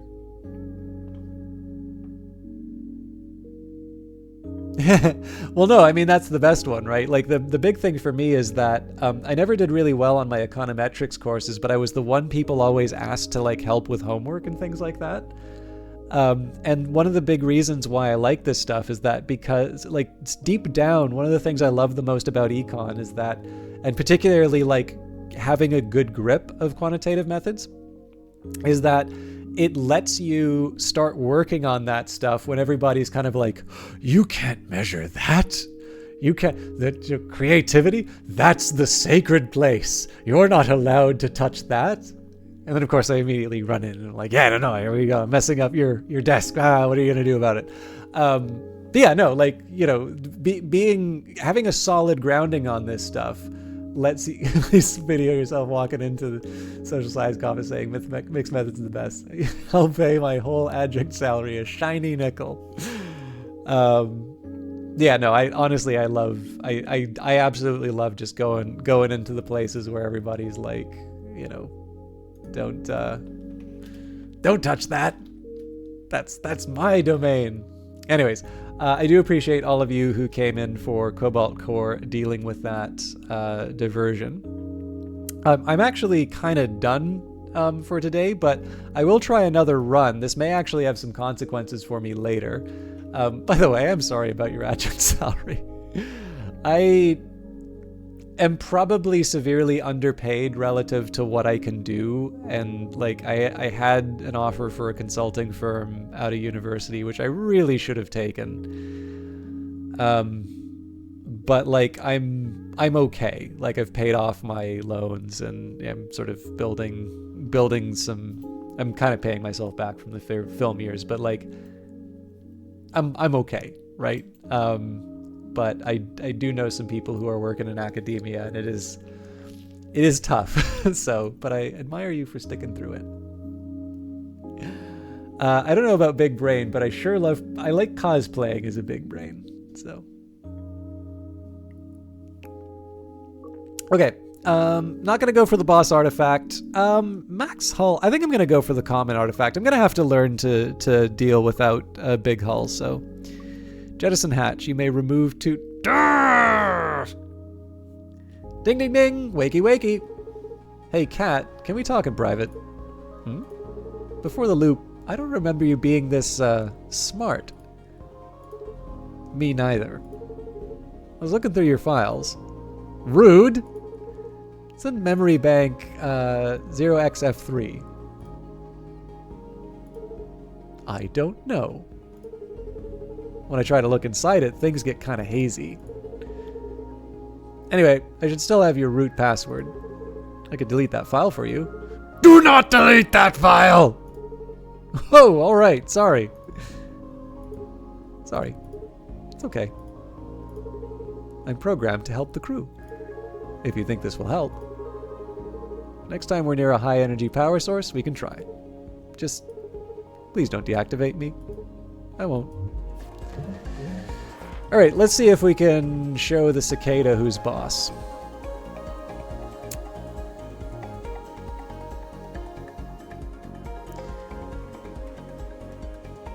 So shield surge keeps things level. I do notice from last time we really didn't put out that much damage, so let's hit him with the basic shots.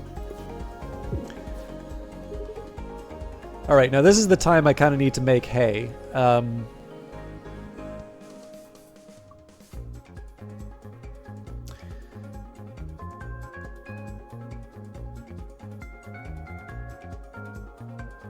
So we'll toggle.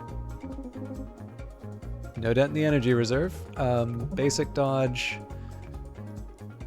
Basic shot, lunge. And again, this is just to try and maximize the damage that I'm putting out this turn. Yeah, thank you very much for stopping by, Sweeps. Usually when people are broadcasting so much, it's nice to have them hang around, but if I was you, I would have been out of here a long time ago. Anyways, if you get a chance, let us know what you're gaming, and have a good night if I don't get a chance to say that to you later. Okay.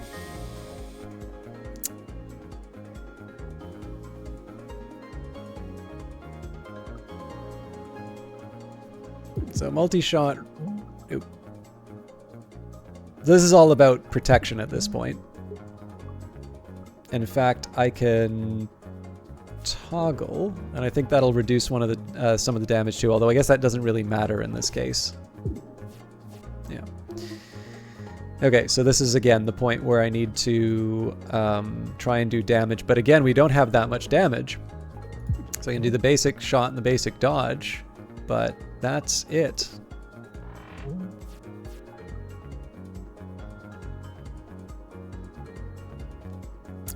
Okay.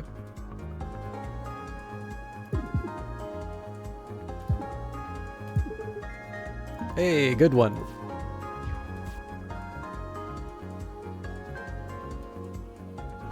Okay, so I can't do the lunge.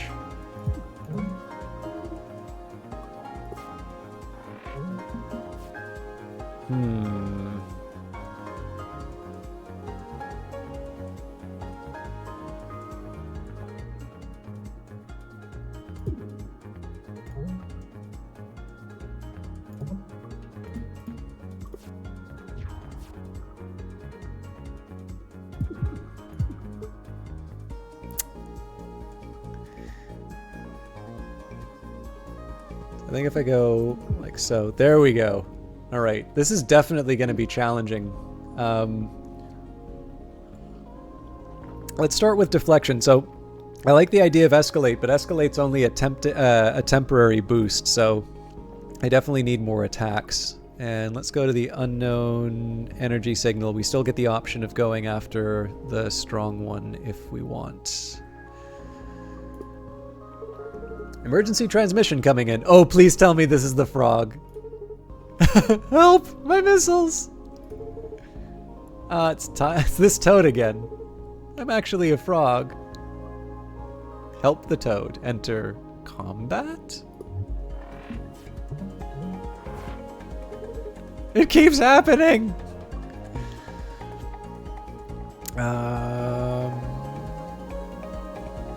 I'm not doing any of this.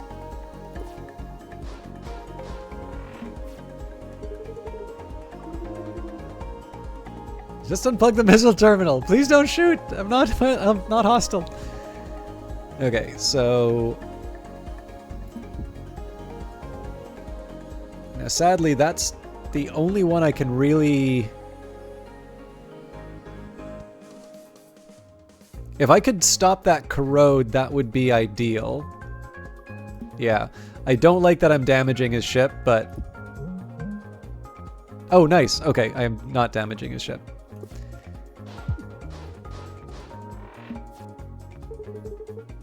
I'm trying to turn it off. Hold on.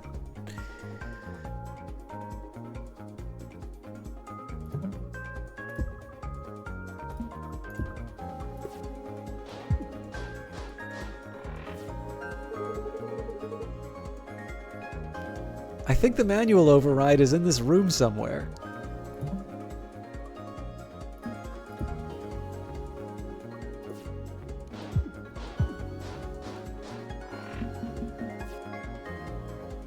Okay, that's actually a good one. So the only problem is, yeah, if I had the ability to move, that would have been perfect. Oh yeah, actually this is kind of a waste. All right, well, work with what we're given.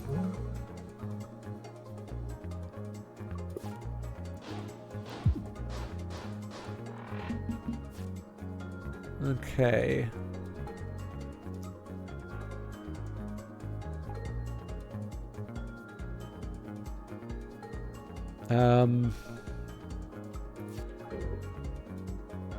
I can stop a little bit of damage.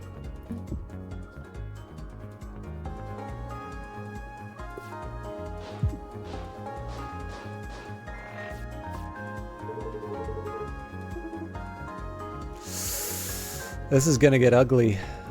I think he's just gonna make it though.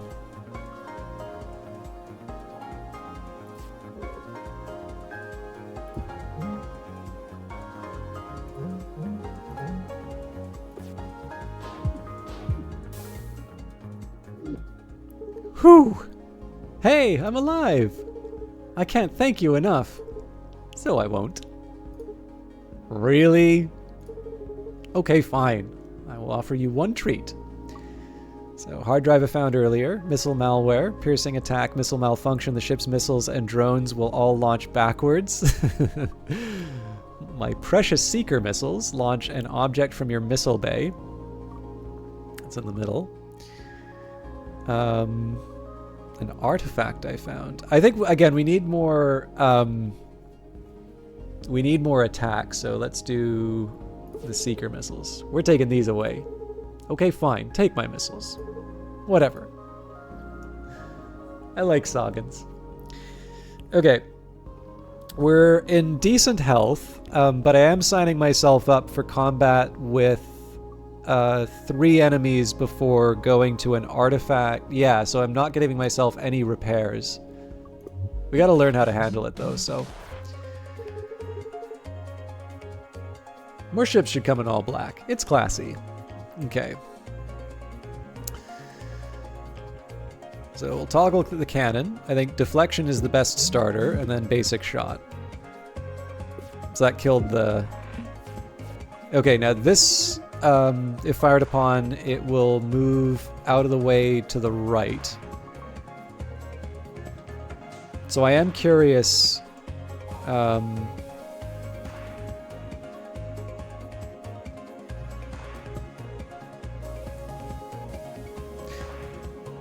Okay, well, presumably I do the basic shot, it moves out of the way, yeah. So then we Seeker. Cool.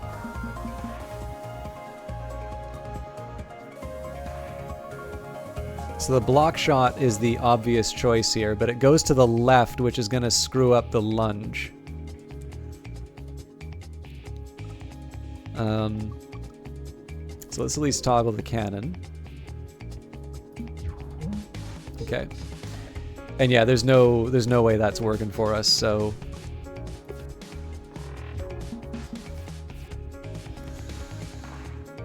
same problem as last time.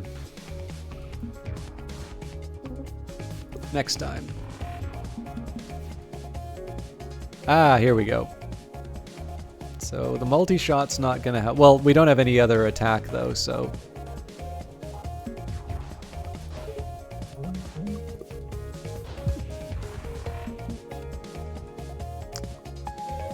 This time he moves to the right, so the best option for us is to... No, the lunge. We have to deflect, then the lunge. There we go. So far Max isn't really selling me. Branch. Prediction, if fired upon it will completely move out of the way to the right. The thing is, the enemies fire frequently enough. I think in this case we just keep adding the damage on. What's up, nerds? Trying to save the universe, I think? How tedious. Don't embarrass yourself. Alright.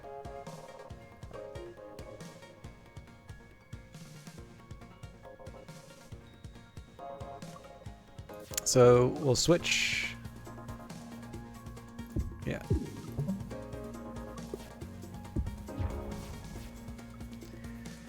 Okay, I don't have a stun, unfortunately, but I can multi-shot, deflect, and then vamoose. Okay.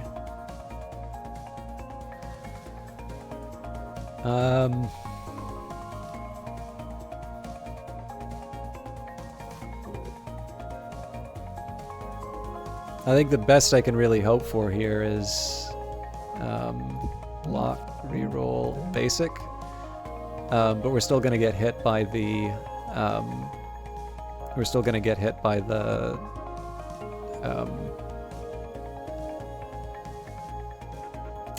there's one other thing I can do.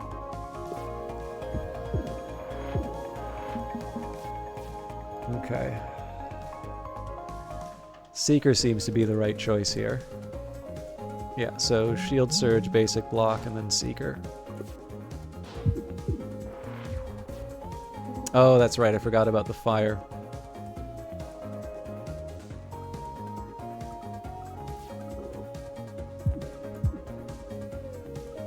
I mean, this is the temp shield's not going to block the heat, but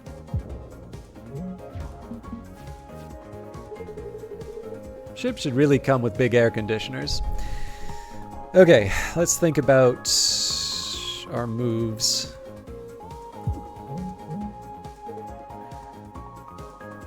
So I'm just trying to think if there's something that I get from the dodge. I probably still cook, but... Well, actually, hang on. Okay, so... This'll block... The temp will block all the damage. Or, well, it would have if I'd learned to count.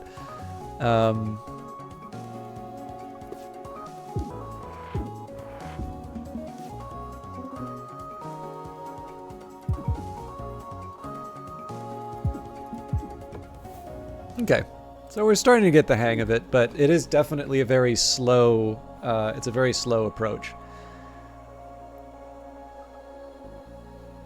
Now, I'm actually not that, I'm not that upset with a front-loaded blast, but I think I'm going to go for a good old-fashioned multi-shot. Because again, the point of the hacker is supposed to be that they give you modifiers, so... energy, refund sharp edges every time your discard pile is shuffled back into your draw, the enemy loses one hull. And Grazer Beam, every time an attack misses the enemy by exactly one space, the enemy takes one damage. Let's do sharp edges, because it does seem like we're doing some marathon combat. Now, I don't have that much to repair.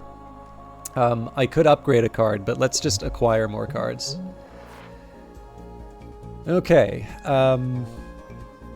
So, a multi-shot... Then we lunge. So this is going to protect me with the armor. I think it's better for me to collect a dodge. Look out for that missile. Just shoot it. Now, isn't this thing gonna... I wish I knew the order a little bit better, because it seems like the enemy's just going to shoot their own missile here. I am playing a dangerous game here.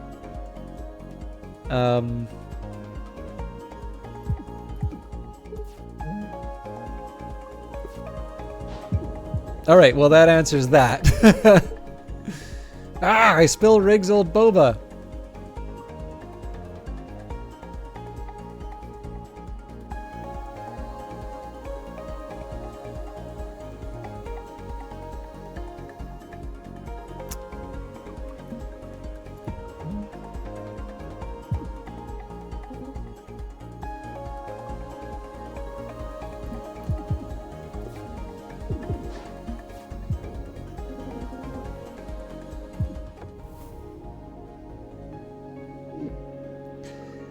Ooh, the acid cannon sounds like a good one. Because again, we're doing some kind of marathon runs. Okay, it doesn't really matter which of these two I go for. I think I'm gonna lock myself... Well, the one place I know I'm not going is up here, so...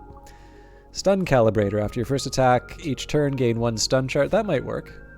So the question is, do I want to acquire... Yeah, let's acquire some mysteries. Hey, Grandma. Hello, dearies. What brings you to Grandma's Bakery and Weapons Market today? Weapons. Chocolate cake.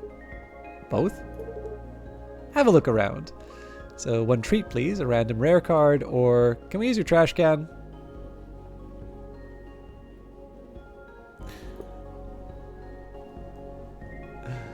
Hey, another corrosion beam. Enjoy. I'm glad you're liking the sense of humor in this game, Kite. Like I said, this is a very charming game. Jumbo, I'm good at this. Oh, that's very good. So we got to hit him as hard as we can with it. Oh man, this sucks. We're gonna take so much damage. That's almost a game-ending amount of damage that we take.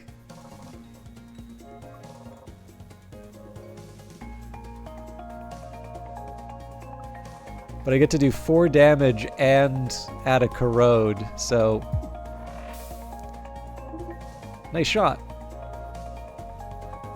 Oh, hang on. There's one other thing I can do. We can shuffle over to the side, and then we don't take any damage. Oh, that was nice of him. Okay,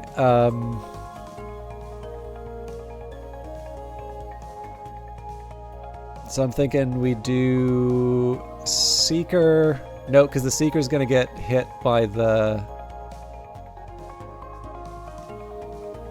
Okay, so multi-shot.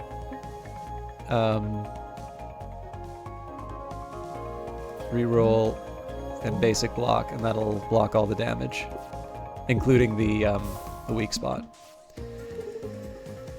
All's untouched. Okay. I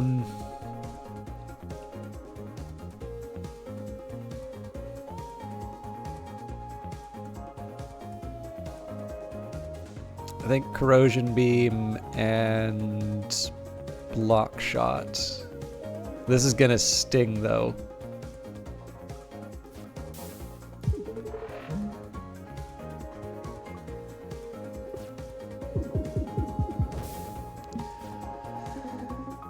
Armor's really doing its job. Okay.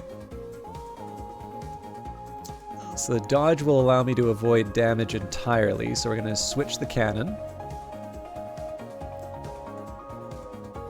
Then we deflect and dodge.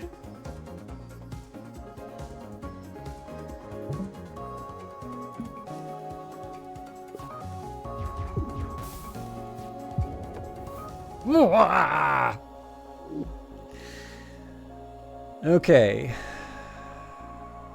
Worm, gain a 2 temp shield, add a temp worm to your discard pile. Huh.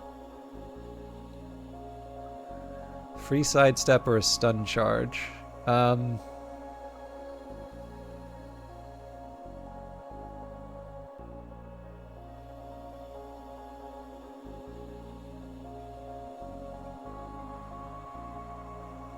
This is a tough one. So sidestep can move further, or it can give you a draw.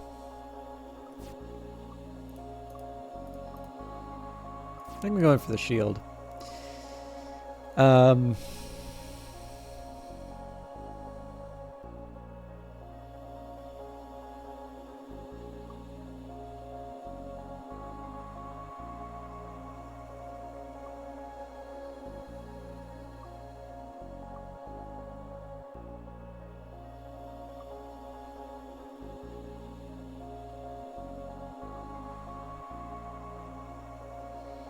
Let's try strong start. I'm not sure how I feel about that.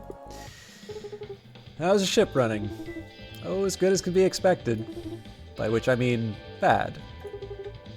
Can I get you anything? So we're heading on to the boss. So the real challenge here, right, is that if we fight the boss and we don't take any damage, then we basically get a full repair. Or we like end the run right here by getting too greedy. Let's try repair. I feel bad about this, but patched up. These crystals, I have a theory about them, but it's kind of stupid. Go ahead. I think they're sort of like the time loop's immune system. Like, we're nasty little germs that broke space-time, and it's trying to get rid of us. Interesting. What data do you have to support this? Absolutely none. It's strangely beautiful. Okay.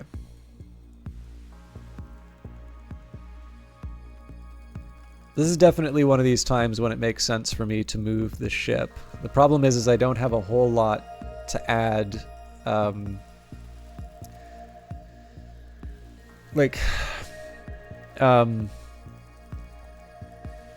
don't have a whole lot of extra movement. So let's go for the acid cannon, because again, this is going to be a marathon. Got him.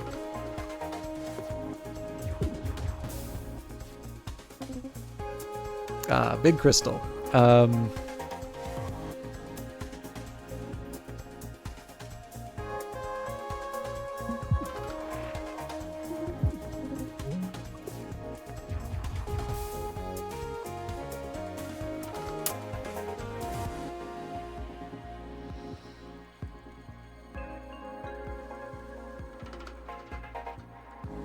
I'll toggle. I didn't have any stun. Oh, you know what? I probably would have got a stun if I fired first. Yep. I could have completely... Well, no, that's fine, because it wouldn't have changed much. I'll get the dodge, but I think I'm just going to take it on the chin this time.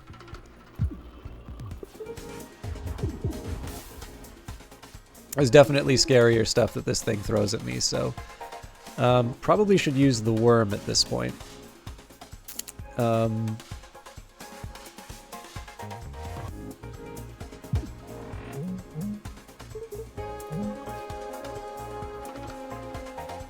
Hey, good one.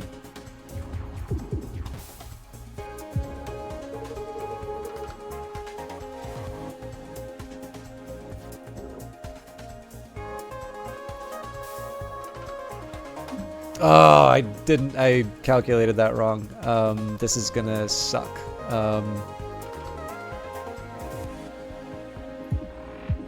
We already said that we're gonna get,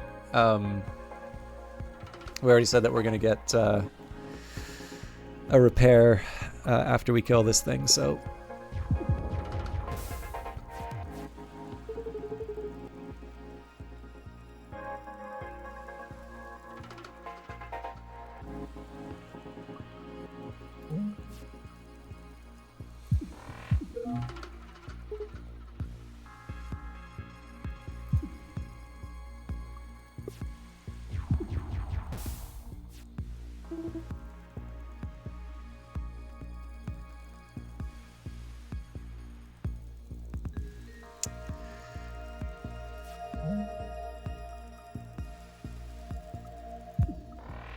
So I'd love to do the Seeker, but the problem here is that it's just going to get taken out by the crystal. So this is where I would have been killed, but obviously I would have been playing this differently too, so I think it's very likely that I actually could have gotten through this.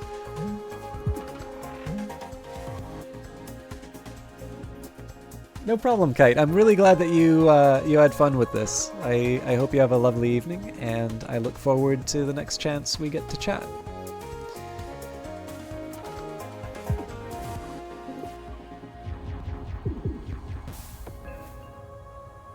Yeah, so that was actually that was definitely a pretty manageable fight. Table flip. All cards with flippable actions such as move are flippable for the rest of combat. And move to the right. That's fun. Clean exhaust. For the rest of combat, all exhaust and single-use cards cost 0 energy. Now the catch here is it costs 4 energy, which I don't have on its own, so I will go for the Corrosion Beam again. On pickup, remove 3 cards. Warp Mastery, gain 3 shield and 3 evade on the first turn, or High Frequency Intercom, draw plus 2 cards every turn, but offered 1 less card in post-battle. We do need to be more selective with cards, so I'm going to do Warp Mastery here. Hey guys, you're killing it out there. And by it, I mean the big crystal monster. Always nice to meet the fans. I've been writing down crystal facts. Like, for example, did you know that if you step on one of them barefoot, it really hurts? Oh, that's crazy.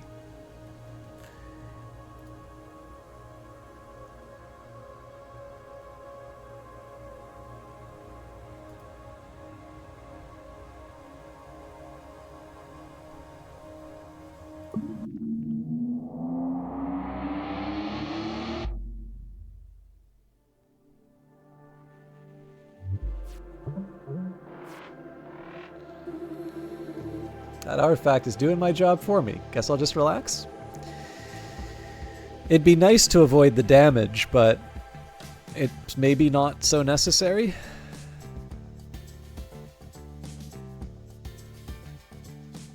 So we'll start with a Corrosion Beam, because again, that's served us well in the past. So if I lunge,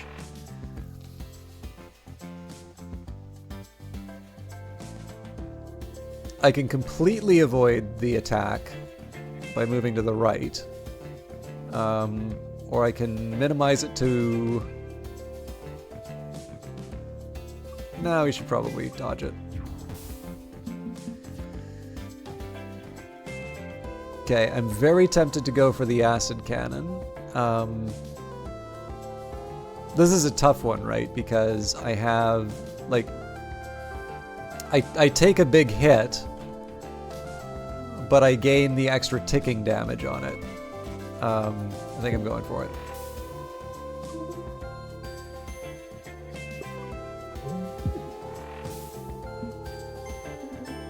No hull damage. And yeah, this actually works rather well. Well, no, it doesn't, because I have a dilemma now. Do I take it on the chin? No, this is what we do. We worm, we re-roll. So now I can toggle the cannon for the block. And it just took out temp shields. Hull's untouched. So, let me switch it again. I'm going to dodge this so I don't need to worry as much about block shots. Actually, I don't need to worry about any shots now, so we will pick up a dodge just for safety. Nice shot. And this should be sufficient to take out the bad guy.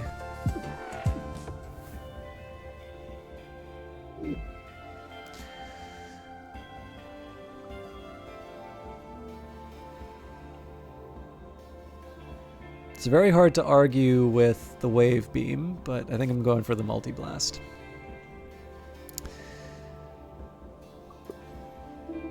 Whoa, Vertigo. Ah, you all again. An extraplanar being? Neat. What do you value most? Healing? Damage? Or evasion? So this is a one use only. Then it is yours. Thanks. Oh, this thing is weak. Oh, how do I do this?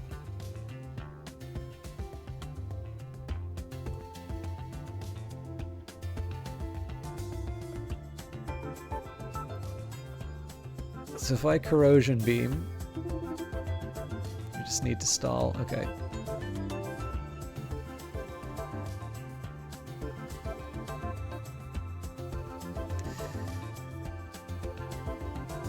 I'm gonna say no damage.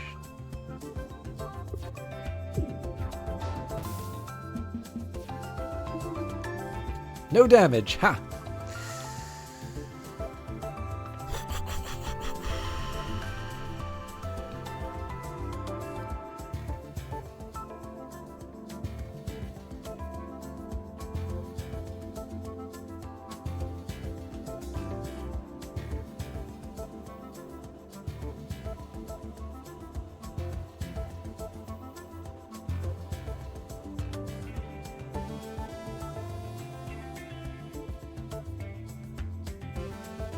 I have a dilemma here. I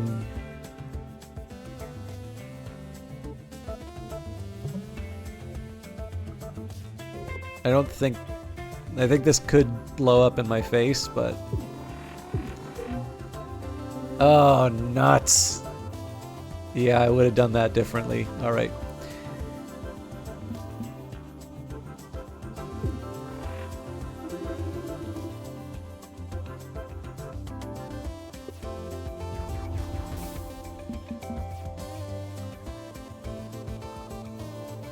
It's pretty much mandatory at this point. So I can slightly improve my chances just by letting it hit the armor.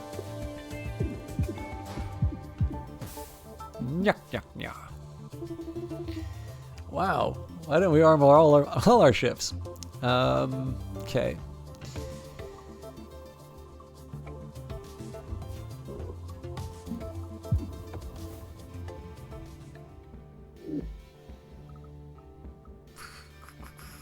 Dice roll. Discard 2 cards with an attack. Good God. Let's try it. And I'm feeling bold enough to try the strong encounter. Okay, as always, we want to start with a corrosion beam because that's like our primary damage dealer at this point. Good work. Okay, I see a path forward here.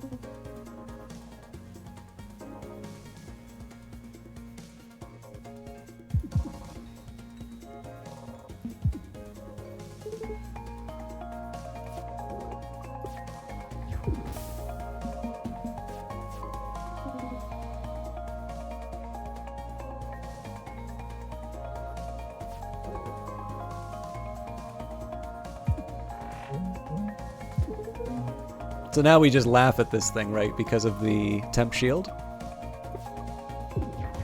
I should have used the worm, mind you, but it's a conversation for another time. Okay, so I either need to move... So the problem with moving right now is that I only have the multi-blast. Well, here's what we'll do. Worm multi-blast. So we'll absorb the attack.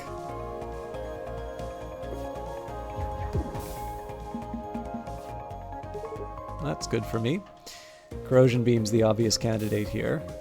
And I figure the block shot... So I could do the Seeker for the extra damage, but the block shot just prevents me from taking any... Well, I could also just toggle the... Yeah, we'll toggle the cannon and do the Seeker. That maximizes the damage. Ephemeral Blast would be such a waste to use on this thing.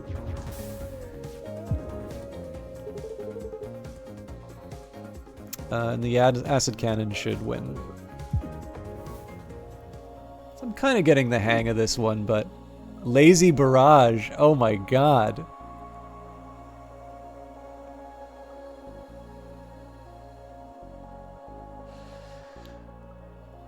I gotta try this. So if this attack hits the enemy, it will instantly move the enemy 1 space to the right. So we've got the Regenerator. Every 3 Dizzy cards played gain 1 shield. Prepped batteries gain an extra energy on the first turn. Daka Drum. Every 5 parry cards played gain a chip shot. I think we'll do the Daka Drum. So now I guess the question is, do I want more cards or do I want to start upgrading things? There's arguments that go both ways, to be honest. Hey, bud. Yo. Can I get you anything? Let's see what our upgrades. So if we do Acid Cannon... We can lower the cost, or we can boost its damage. I do like the idea of lowering its cost. Man,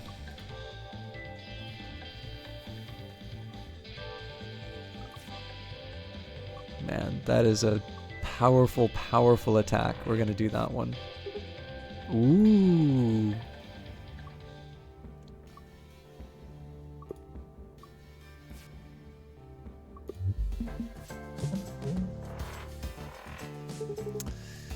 I like a challenge.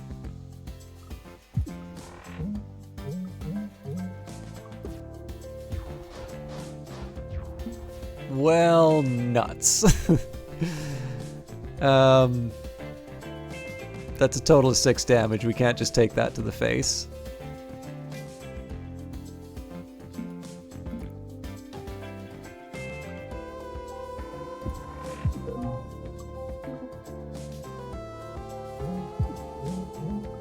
I guess that was a bit of a waste there, but...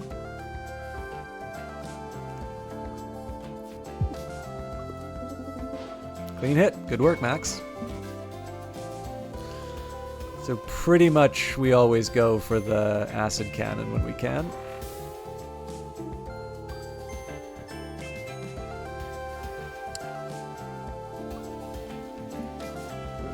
So we'll shield ourselves from the worst of it.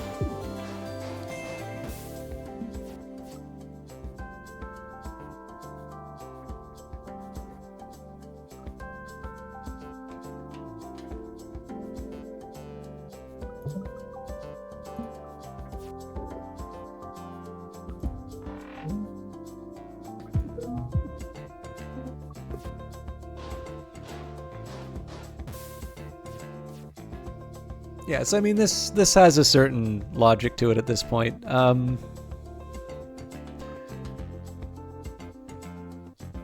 Okay, so 1, move it to the right. 1. So we'll miss the last attack. I can live with that. Because then we can toggle the cannon. Well, I guess it doesn't matter if we toggle the cannon. I should have multi-blasted. Oh, that's going to hit me in the cockpit. Alright, that sucks.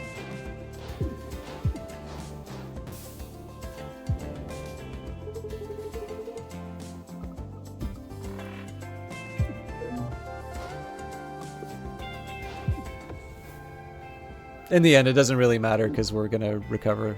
Okay, power play. Added damage to all attacks at the cost of hull, or we go for another multi-shot. I mean, I can see this working, but let's avoid damage to the ship if we can. Is anyone else getting a really bad headache? No, it's from that high-pitched static. What is that? Ah, you all again. Hello. Which of you shall I teach this time? I'm actually going to try the max cards. So return an exhausted card to your hand, or draw 10 cards and then draw 1. Okay.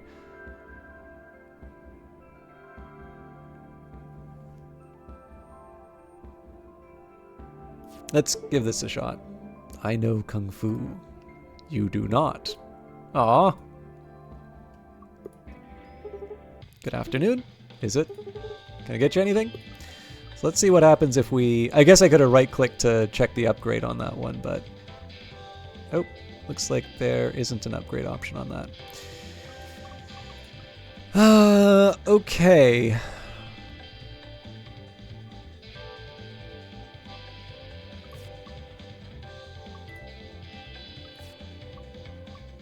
Oh, that's actually a pretty good one.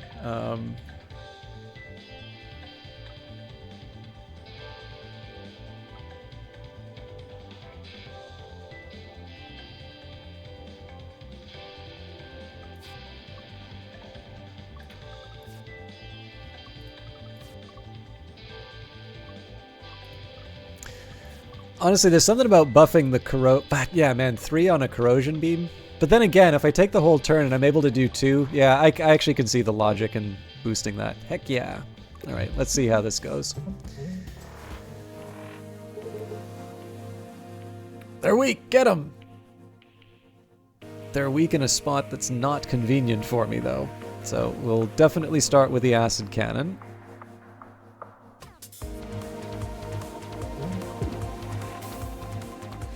But we will pay for it.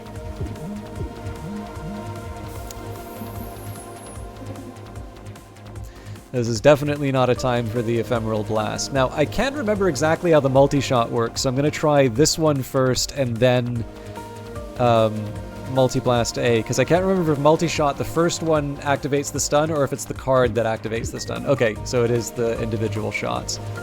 That means I can talk. I mean, it doesn't really matter because, like, we're not moving the ship. But this would also take it out too. Or I thought it would take it out. Well, that sucks because now I'm going to take damage that I wouldn't have otherwise.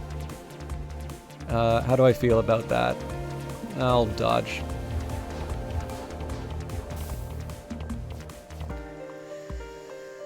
Okay. It's wrong corrosion beam. Well, it's so your next one after your first attack each turn, gain 1 stun charge. So it's basically just my misreading that's to blame there. That's not on the game. Okay, so here's what we're gonna do. We'll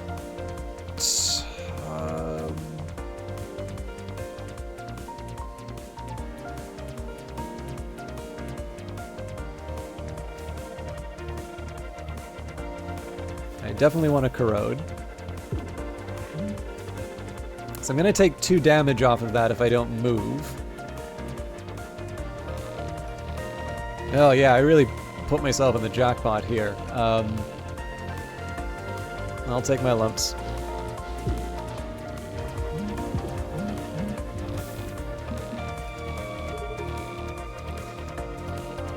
Okay, so if we move him to the right... So...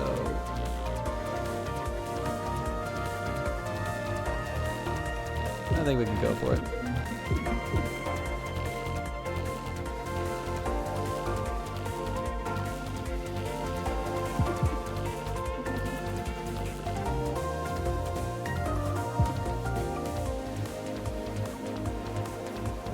So we'll take some hull damage, but this should be the boss fight, so we'll recover some of that.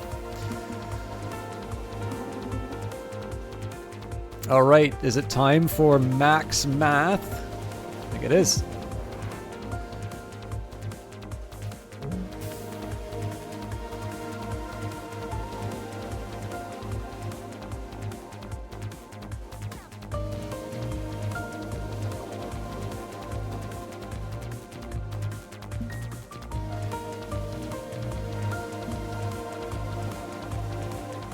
That was really dumb of me.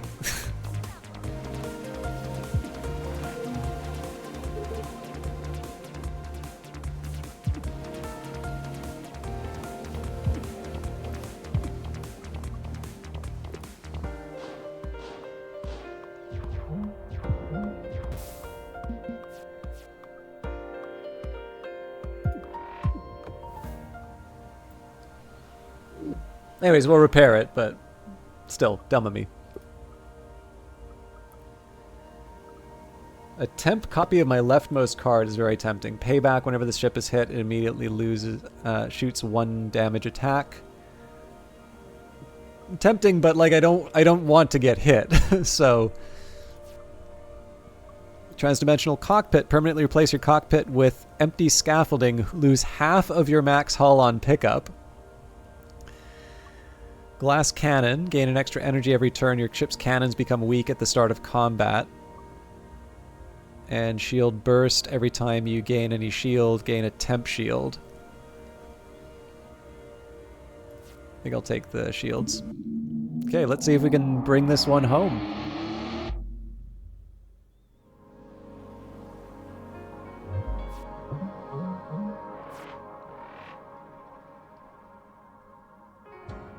Okay, we always start with the acid cannon.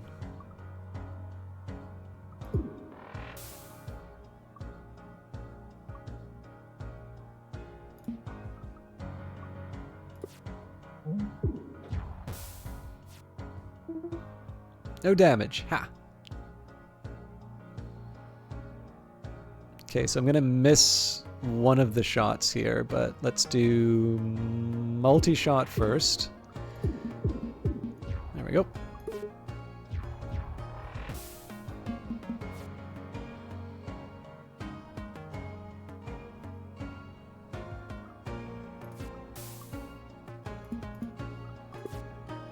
It's tempting to do the big draw, but... Okay.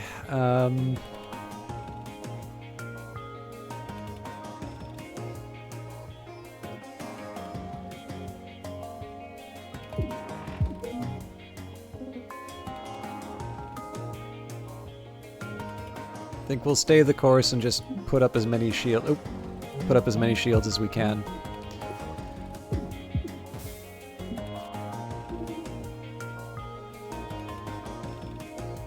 Okay, I don't have any dodges, so the best I can do is stun.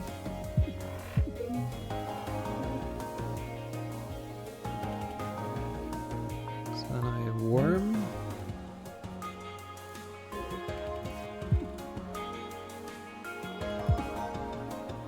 So this is going to sting, but...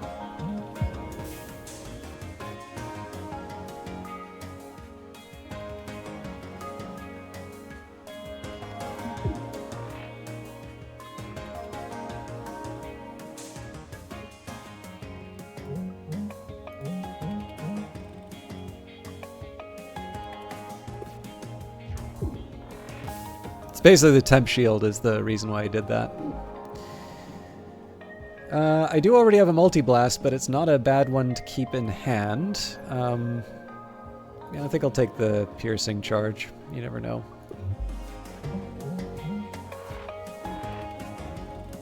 Destroy. All right.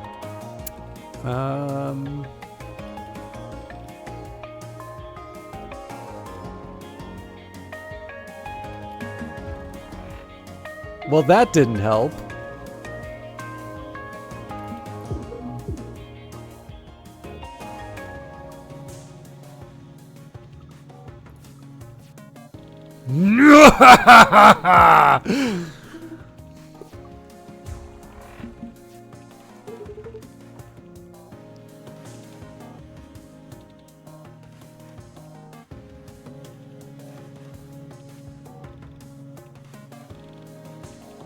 So he's going to move to the right when I shoot at him. So we'll start with a basic shot. Now that gives me the chance to toggle the can. Yep, and then the energy surge protects us.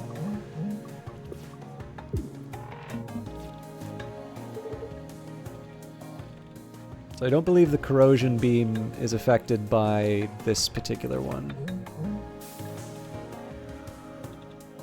So we'll dodge the multi-shot by moving to the right. So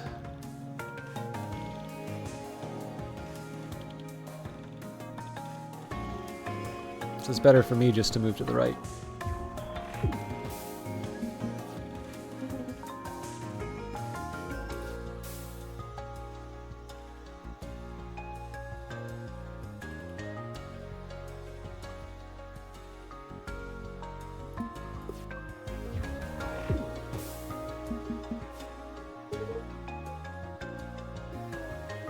Now he's gonna dodge. I almost screwed that up.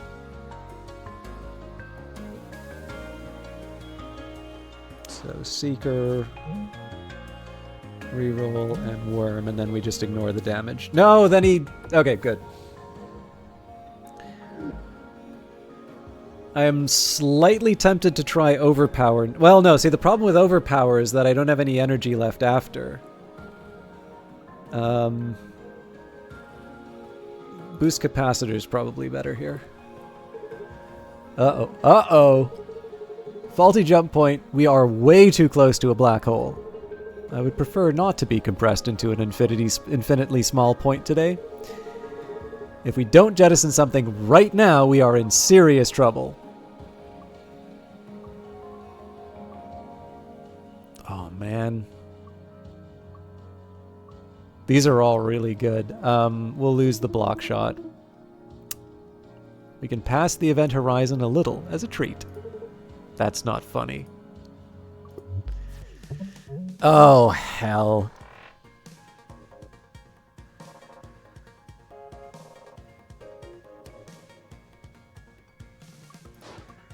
I don't think I've got a way. This thing's just going to activate and it's going to suck.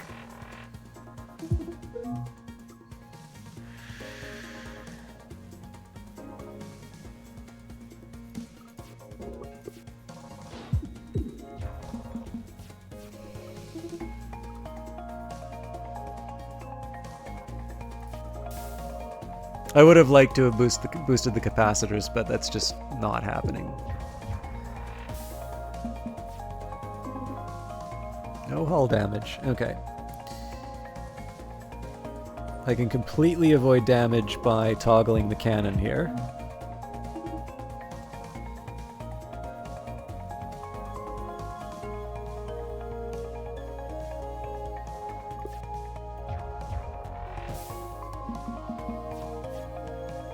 Okay, I mean it's the same trick again, so this is a weirdly effective ship against the buried relic.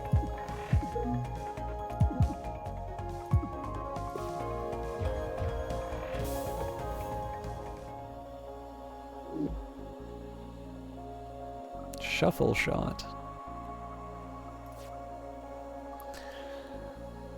All of dizzy card attacks deal +1 damage. Every 5th time you attack, gain an evade, or gain 2 evade on the first turn. Let's try the photon condenser. Oh man, another... Oh joy, the rusting colossus again.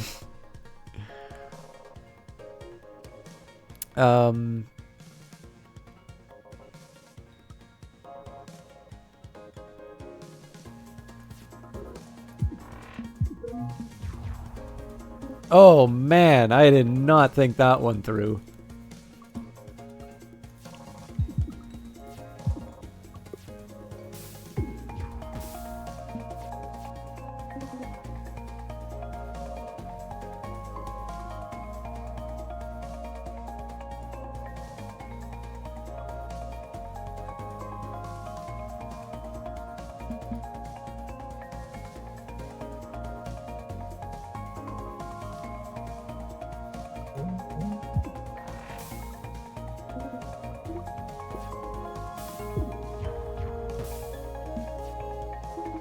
This is a really interesting fight.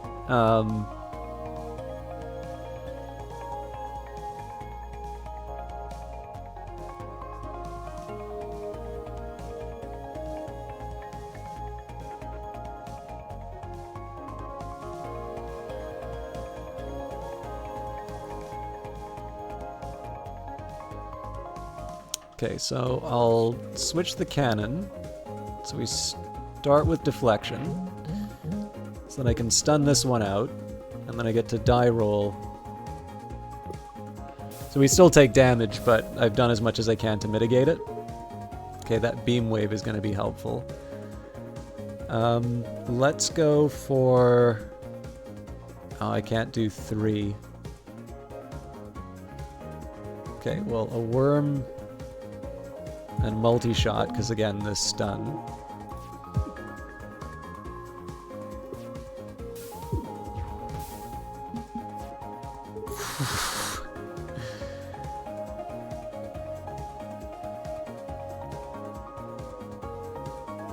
The hell am I gonna do with this? This is just gonna, like, make me very sad.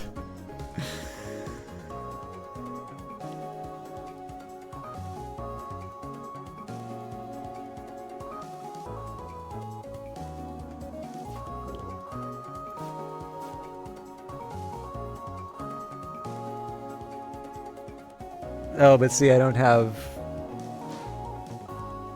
Yeah.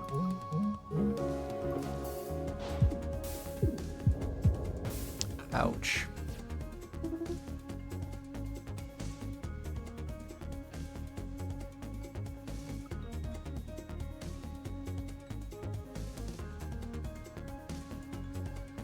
I don't see a way that I survived this.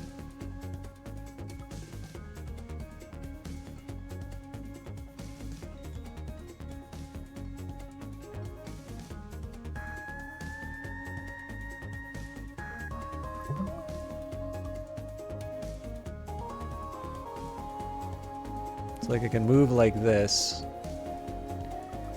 I can toggle.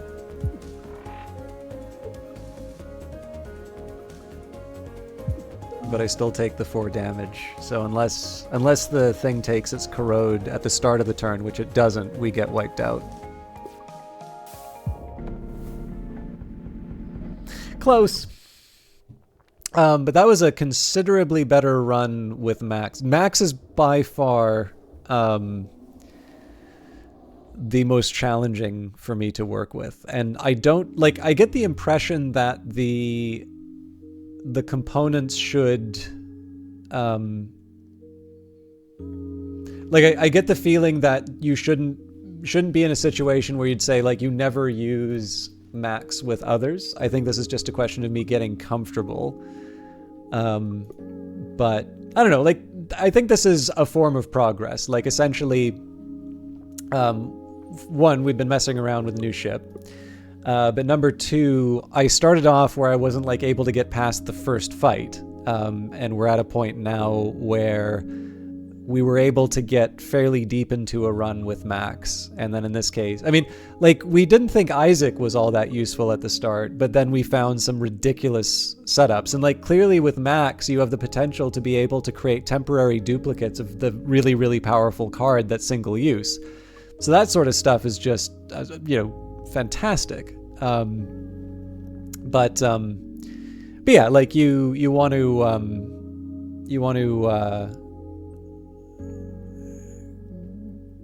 I don't know. This is the way I'm gonna get better at this is if I practice it. So, but I'm happy we unlocked the. This crewmate will invite herself aboard eventually. Don't worry about it. And a mystery character. So yeah, definitely looking to open up the remaining ships. So I originally thought I was like, oh yeah, we just do a run with Isaac, Drake, and Max. And I'm like, well, if I'm struggling with Max, maybe that isn't as easy as I think. But yeah, I am very much looking forward to doing this again. So just a reminder, this was a game I was given from Brace Yourself Games for promotional purposes. I tremendously enjoy it, and I'm sorry that it took me a while to get back into it because basically I had the local game dev meetup. I had a chance to, I had a chance to, to take a day off on Remembrance Day as well.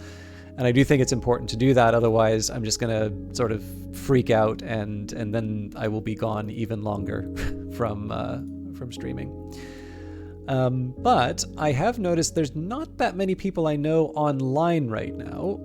So let's find somebody who's streaming Cobalt Core. And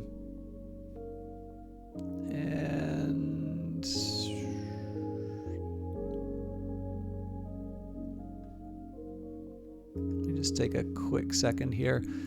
I'm trying to make sure that this person's actually playing Cobalt Core. There's a couple of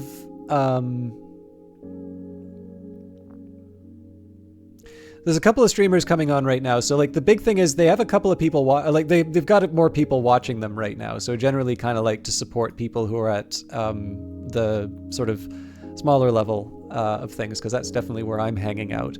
And one of them says like hardest difficulty, and I'm like, I don't know, it's not quite my thing to automatically play on the most difficult. Hey, Dendrian! Folks, for those of you who don't know Dendrian, he's a guy. He's a man who knows what it means to have a ludicrously capacious bag. What's in there? Flat shoes for the subway? Or lunch pail?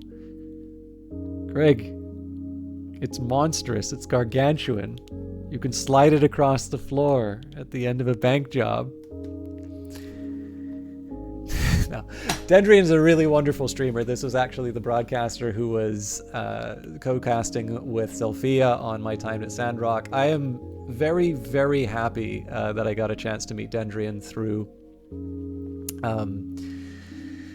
Against the Storm, and he is a very thoughtful streamer. Again, he's somebody who likes to advertise himself as a second monitor streamer, but the truth of the matter is that he is actually somebody who's a lot of fun to just sort of interact with. This is the thing, right? Like I do feel, I know I say this all the time, but like he does sell himself short by calling himself another monitor streamer, because one of his strengths is the fact that he is thoughtful and fun to engage with. And, I'm obviously a big clown / troll / pain in the neck.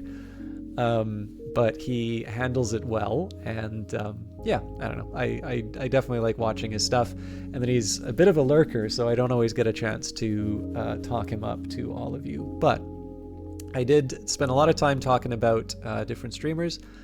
I hope you all get a chance to, I don't know, I hope you all get a chance to see some of them. But what I am going to do is I am going to raid Ashchen5 tonight. And again, there are a few people playing Cobalt Core, but I noticed that Ashchen is currently only streaming to an audience of 1. I will mention that this King of the Castle thing seems to be blocking... Oh yeah, no, you can just turn that off. Yeah, it looks like there was an extension that was like blocking the streamer. But anyways, it's nice to support people who are, you know, on the left-hand side of the distribution when it comes to streams. And yeah, it says, don't even know what I'm doing tonight, just vibing and chilling. So that seems like a nice relaxed stream to go into. I will be back on Friday with more Book of Hours. For those of you who are here for Cobalt Core, Wednesday has traditionally been the Brace Yourself day. And for those of you wondering, there is another game by Brace Yourself Publishing called Godless, and I fully intend to return to that. It just happens to be that Cobalt Core is the new game. It is truly, truly wonderful. I like this game a lot. I also really like Godless, though. So there will be a little more variety in the future. But I am still going through Book of Hours. I like Book of Hours a lot, so that's going to be sort of a mainstay of the stream. And then for Brace Yourself games, Wednesday, we'll be jumping between Cobalt Core and Godless for a little while. Anyways, enjoy Ashchen 5, and we'll see you in a couple days. Bye.